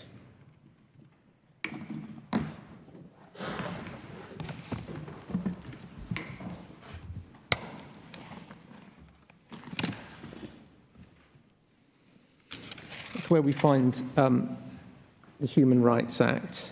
Yes. So Section 3 is at page 1287, just so that we've got that in context. So far as possible to do so, primary legislation and subordinate legislation must be read and given effect in a way which is compatible with the Convention rights. And we've explained why we say it is not possible in this case. We then turn over the page 1288 to Section 4, Declaration of Incompatibility. Subsection 2 applies in any proceedings in which a court determines whether a provision of primary legislation is compatible with the Convention right. If the court is satisfied that the provision is incompatible with the Convention right, it may make a declaration of that incompatibility. And then at subsection 4, if the court is satisfied that the provision is incompatible with the Convention right and that disregarding any possibility of revocation, any primary legislation concerned prevents removal of the incompatibility, it may make a declaration of that incompatibility. So Section 3 is the interpretive obligation. Section 4 is the declaration of incompatibility, but it must be attached to a provision of primary legislation. And then we do also need to look at Section 6 of the Human Rights Act, which is in the supplemental bundle at page 3.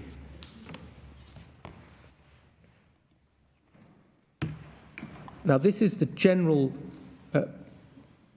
prohibition on public authorities acting in a way which is incompatible with a convention right. So subsection 6.1, it is unlawful for a public authority to act in a way which is incompatible with a convention right. But subsection 6 is important. An act includes a failure to act, but does not include a failure to introduce in or lay before Parliament a proposal for legislation or make any primary legislation or remedial order. And that obviously is to preserve the constitutional principle of parliamentary sovereignty. But where that leaves us in terms of remedies we submit is this, that the Human Rights Act is the means by which the Convention is given effect in domestic law. It provides, we submit, an exhaustive set of remedies which were designed when the Human Rights Act was enacted to give due regard to the importance of the principle of the sovereignty of Parliament.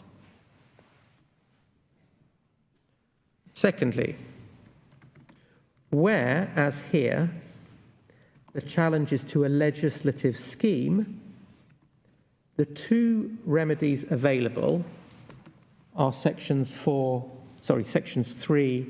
and 4. Section 3 is the primary remedy, but it requires that a reading down is possible without judicial legislation. And that limit, again, is there to avoid trespassing on parliamentary sovereignty. Section 4 is also limited by the need to identify, quotes, a provision, as we've just seen, which is said to be incompatible with a convention right. And that, we submit, is also a remedy that's unavailable here, because there is no offending provision in this case. What the appellant says is that Parliament ought to have introduced a new and additional protection, which it's failed to do so. It's not saying there's anything wrong with the 1992 Act as far as it goes. Aren't they saying that Section 146 fails to provide any protection? And it's in that regard that it... Well, that's how they put it, but in my submission, particularly where they accept that Section 152 is all right as it stands, that's somewhat artificial. What one has is protection, which I say there's no complaint about, in respect of trade union activities at an appropriate time in Section 146. What the appellant is saying is, but you should have done something like sections 237 to 238A, but in respect of detriment. It seems to be what they're saying. They're not saying there's anything wrong with section 146. They're saying there's a lacuna. And in my submission, it's not by no means obvious that if one were to seek to amend, supplement this legislation, that what section 146 would be the vehicle for doing it, because as Mr. Justice Slynn said in Drew and St Edmundsbury, section 146 is about trade union activities at an appropriate time. The provisions dealing with strike action are in part 5. So if one were going to do anything in this area, the natural place to do it would be not in part 3 of the 92 Act, but in part 5 of the 92 Act, because it's part 5 that is concerned with strike action.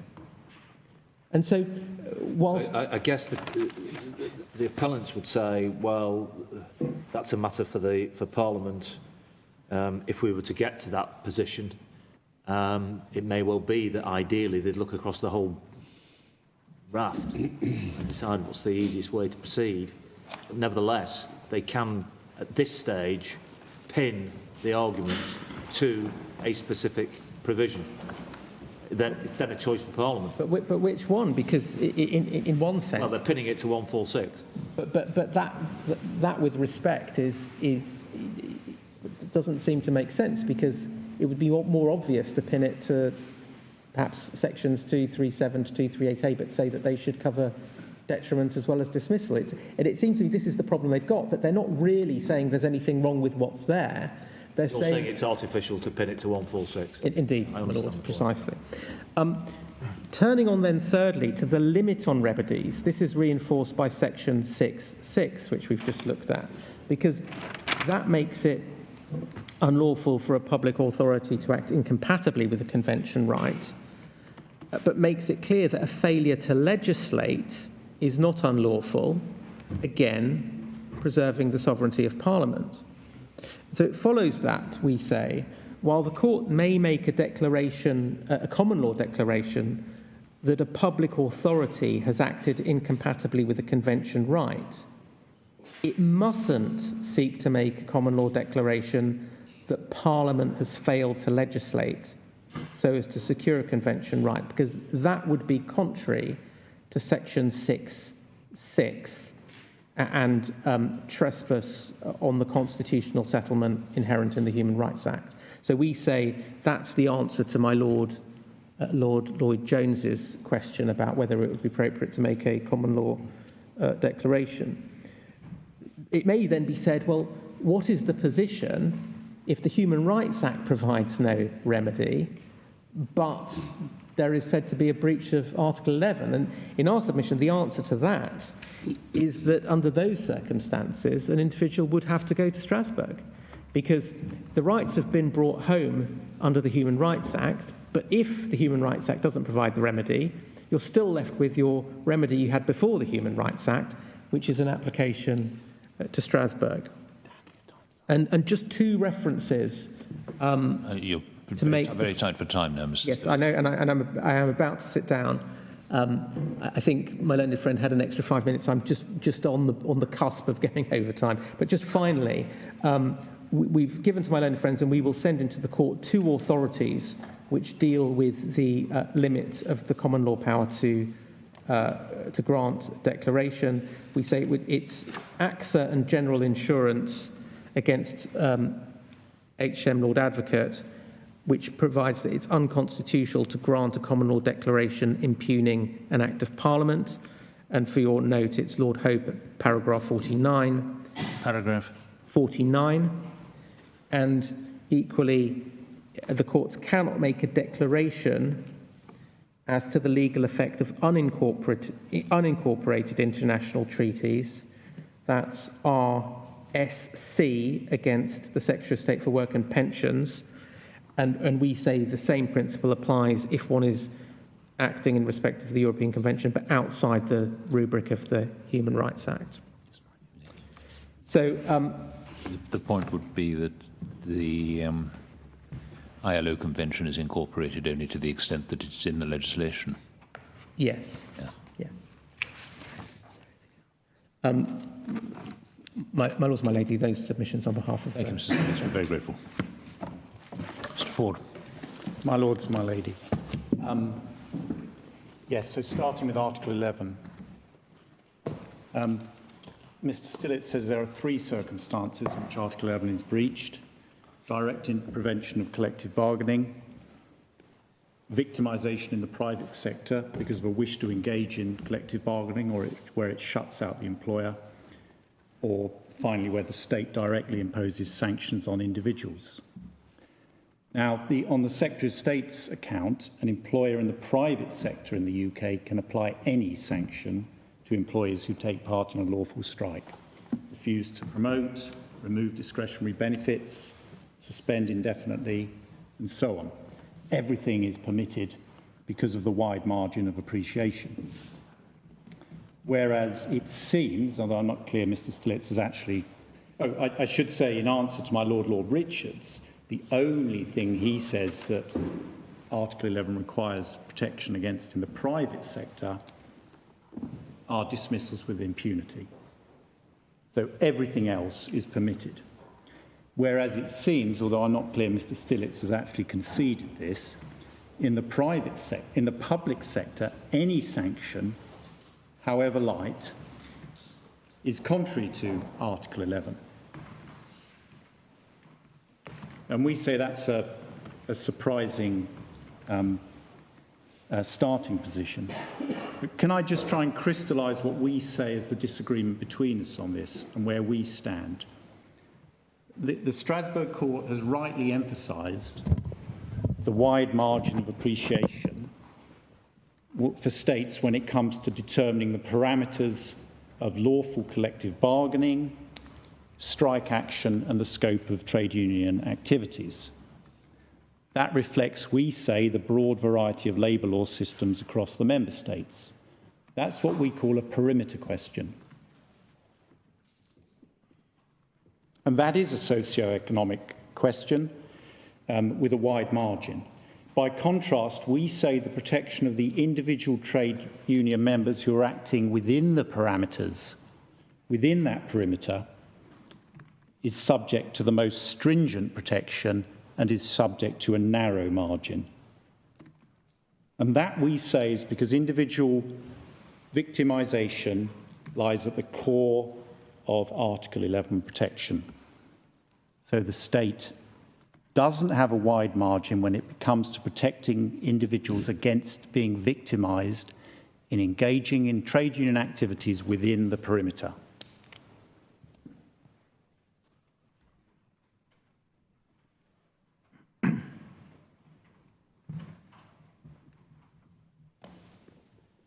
My lords and my lady, we make 6 key points to support that. Firstly, the Secretary of State cannot identify a single case involving victimisation of a trade union member because of their membership or lawful activities which involved a wide margin of appreciation. The Court hasn't even referred to the margin of appreciation in the cases from Wilson onwards.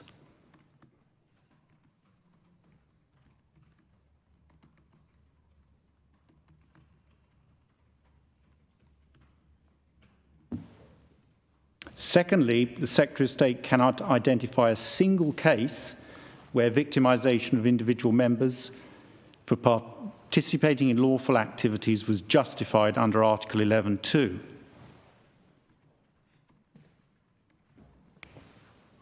Even if there was a legitimate aim, or the Court was prepared to assume there was, it made no difference.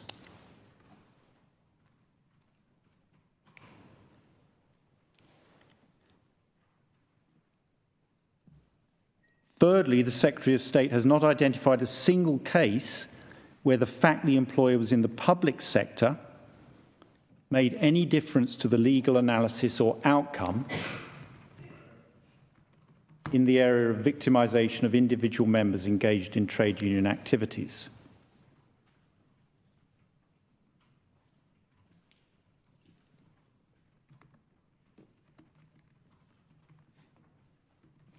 Fourthly, the Secretary of State does not contest our analysis of the principles from the ILO and ESC, referred to in Danilenkov and in many other cases, and which require protection of trade union members in both the public and private sectors against any prejudicial treatment, ILO, or any harmful consequence because of their trade union activities. Those principles to which the Court has repeatedly referred in this context dictate a single and clear result. Fifthly, just before you leave that, can you just give me the best reference to what you say is the statement of the ILO? I know we've had this before, but I couldn't. It's in the. I'll give you the exact reference. Both, actually. But yes, well, they're both summarised in our case. Yes. Mr. Brittenden will give you the reference. The position of the ILO Committee on Freedom of Association is, just give me one moment. Well, perhaps somebody can we'll feed you that information. Sorry, I didn't want to disrupt your train of thought, but I find that helpful. Thank you. We have both, they're both summarised in our case, but we have the principles of the CFA referring to ILO C98, saying proportionate deductions of pay are all right, but any other sanctions are not. Fifthly, the principles of Article 11 are that any sanctions, however minimal, intended to dissuade strikers have an inevitable chilling effect on participation in this particular trade union activity. That is the principle, and that is the answer. Sixthly, we say it is an impossible submission that everything is permitted in the private sector, but nothing in the public sector, where carousel appears to reign supreme. And the one reference I wanted to take the court to was RMT paragraph 86, EF 1075. Sorry, reference again, please. 1075, RMT paragraph 86, where the court says, 3/4 of the way down 86, that when you look at the breadth of the margin, it will depend on factors the court in its case law has identified as relevant, including the nature and extent of the restriction, the object pursued, and the competing rights and interests of others. So dealing with those in turn, whereabouts is that? it's 3/4 of the way down paragraph 86, my lord. And they also say as well, it's also relevant to look at the degree of common ground between member states and the international consensus as reflected in the apposite international instruments, which we're going to give my Lord Burrows in a second. So dealing with each of those, firstly, the factors the court has considered relevant in its case law, that is, that sanctions on those participating in lawful strikes have an inevitable chilling effect on strikers. See Karasay and Danilenkov.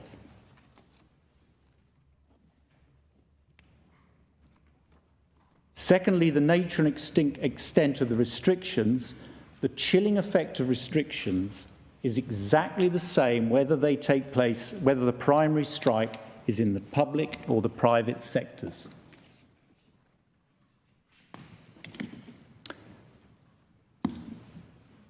Thirdly, the object of the interference. We still don't know what the legitimate aim here is for denying any protection against any detriments to workers. And there is no evidence, to echo my Lord Burrows' points, to show this matter has ever been considered by Parliament.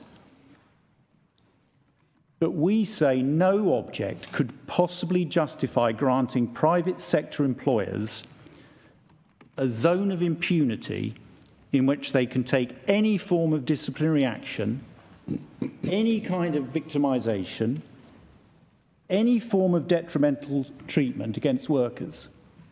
It's hopeless. And finally, we come to the competing rights and interests of those affected. The rights and interests affected are, if anything, greater in public sector strikes than in the private sector. And that's why Article 11 allows greater restrictions on some public sector workers, for example, bans.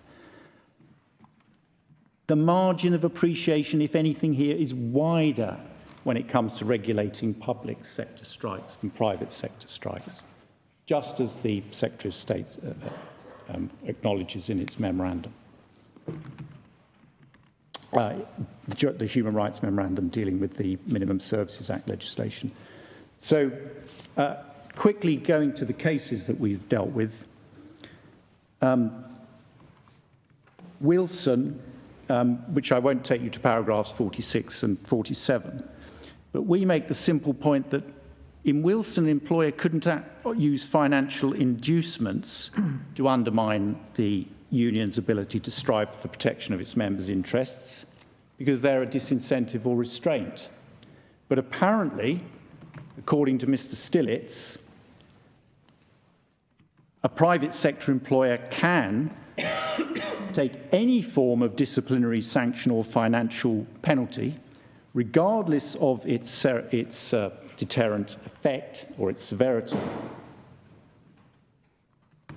to target those who take place in a strike, which, as the court recognised in Wilson, I think it's paragraph 45, is one of the most important means by which a union protects its interests. And to deal with my lady Simler's point about Article 14 and Article 11, you will notice at paragraph 51 in Wilson, the court in Wilson also declined to deal with it under Article 14, because the protection in Article 11 includes the protection of Article 14.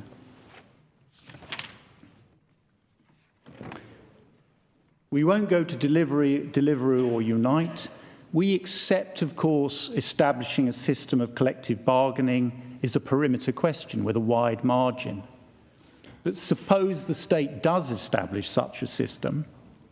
Suppose trade union members are involved in campaigning for collective bargaining, are trying to recruit for the union to get the relevant majority. The employer can't then target those individuals and subject them to individual victimisation when they're acting within that perimeter. So that wouldn't be a margin of appreciation issue. That would be a failure to provide effective remedies for what are ex hypothesi lawful trade union activities. Danielenko, the kernel of Danielenko was that the actions took place after a strike. That's paragraphs 14 and 15. And we entirely echo and endorse my Lord Burroughs' point that a union only matters insofar as it's active. No employer's bothered about an inert friendly union. The principles that the court refers to in the ESC and the ILO at 102 to 107 draw no distinction between membership or activities. None of the cases draw that distinction, and we gave you Zakharova as an example yesterday. See paragraphs 35 and 42 at supplementary bundles 75 to 76. The detriment doesn't matter. See Danielenko. They just look at all of the detriments, just as they do in Straum. And in a sense, the UK is Danielenko, because we give no effective protection against discriminatory treatment for those who take place in lawful strikes.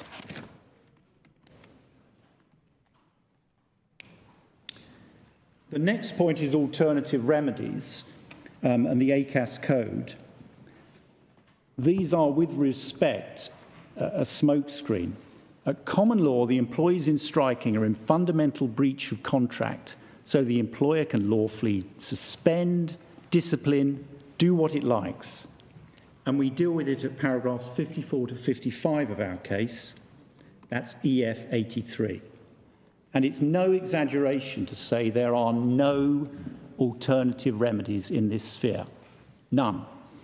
The protection is entirely illusory. On the docking pays and to detriment, usual toadying, we entirely agree with what my Lord Richard says. No, if you don't work, you don't get paid. No reasonable worker can complain about that. It's permissible under the ILO and ESC. It's hopeless to say it's a detriment. And that's dealt with by the EAT at paragraph 61, page 207. Can I just ask you, the entirely illusory point, you mean in practice, yeah, those common law remedies are just never going to be exercised?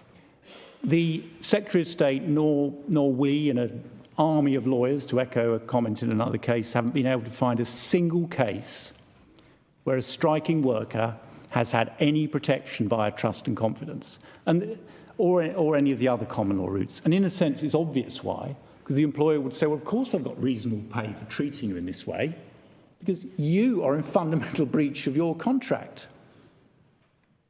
So we're removing all your discretionary benefits forever. And do you know why? Because you went on strike. But is this the first case where this issue's been raised, then, in relation to a detriment? Because I'm not aware of any other detriment cases or participating in a strike. I'm just wondering if there is this unmet... if there are lots of cases where detrimental treatment is being meted out or participating in a strike. Well, I can tell you, my lady, it is being meted out a lot. And I can tell you that, for example, in involvement in strikes involving British Airways. And I think that's dealt with in the Mercer case, where one of the things that which is in the bundle, well, one of the things British Airways has done is to say, we're taking away all of your discretionary benefits because you went on strike. And in a sense, what Mr. Stillitz is inviting this court to do is to give employers an incentive to use action short of dismissal, because he's saying, well, you've got all these protections against dismissal. They're in there. We won't dismiss you, but we've got a new zone of impunity here where we can do whatever we want when it comes to action short of dismissal. And I'm not going to attempt to give empirical evidence on it, but certainly my experience on strikes is detriments because of action short of dismissal are becoming a recurrent and common feature of them.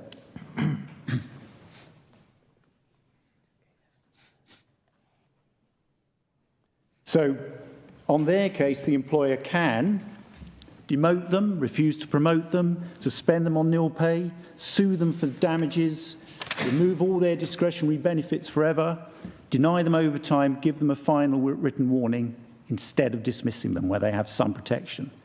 And we say by those means the rights in Article 11 are rendered entirely illusory and the state is in breach of its positive obligation.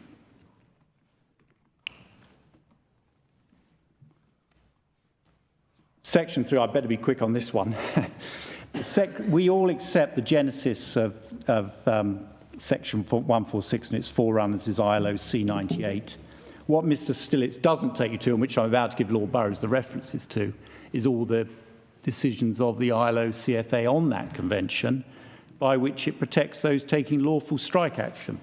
And the references, the belated reference for that is EF 2648, tab 80, paragraphs 942 to 944, 957 and 959. That's the CFA.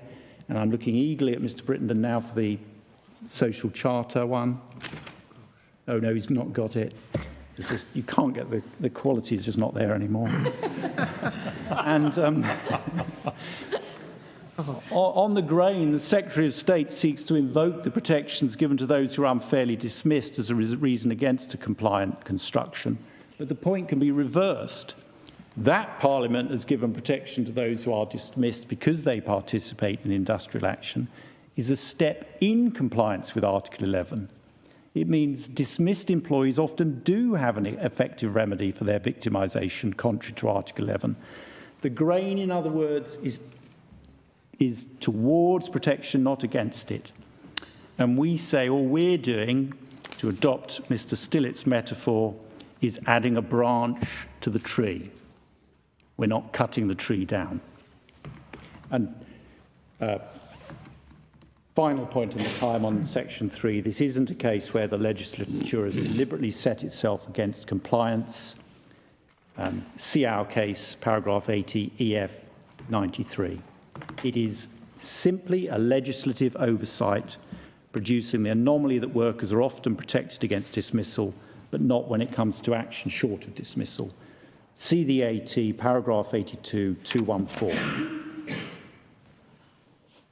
At breakneck speed, if I may, my lords, my lady, Article 11 doesn't require protection of those participating in unofficial action, Barris.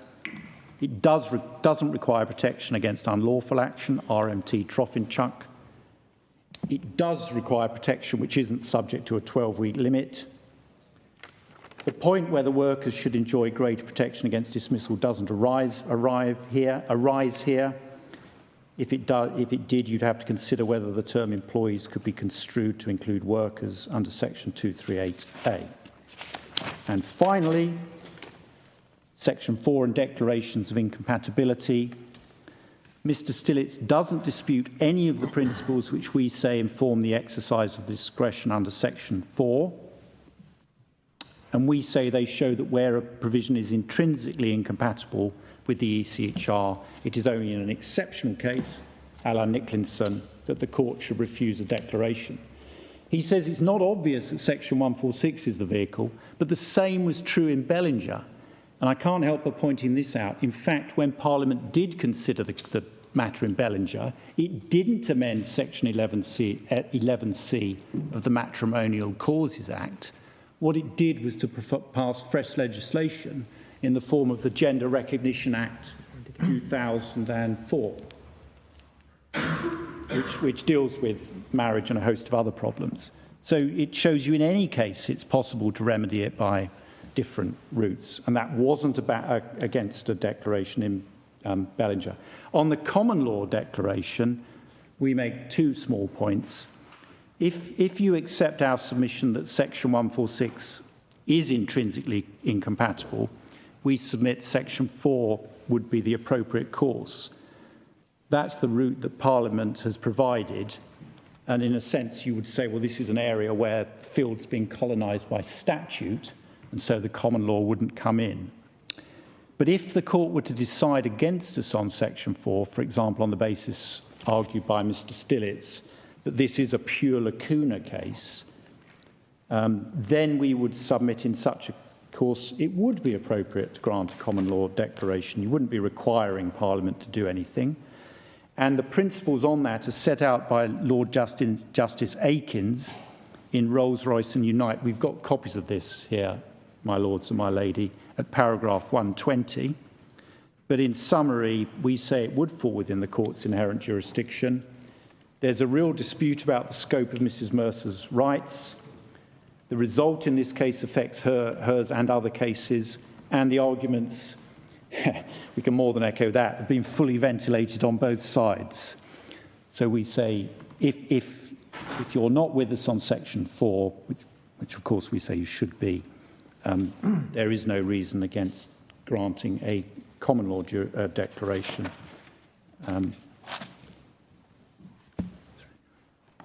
I've finally got the ESC references.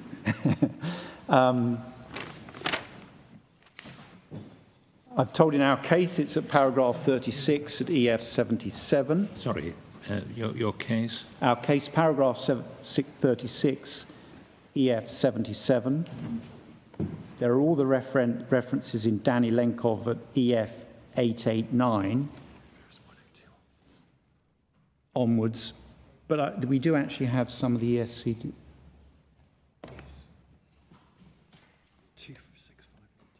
Yeah, and I think we have some of the ECSR materials at 2651 to 2663.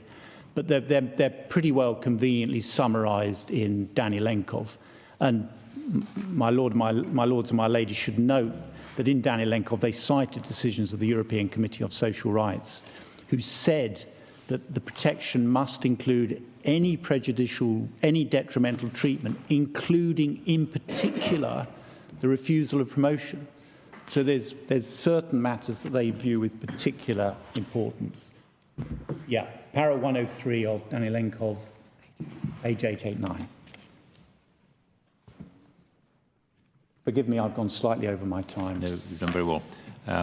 You mentioned you had copies of Rolls-Royce and Unite, which is not in the bundle. Perhaps yes, can be left with the editor. Yeah, thank you. Thank you very much.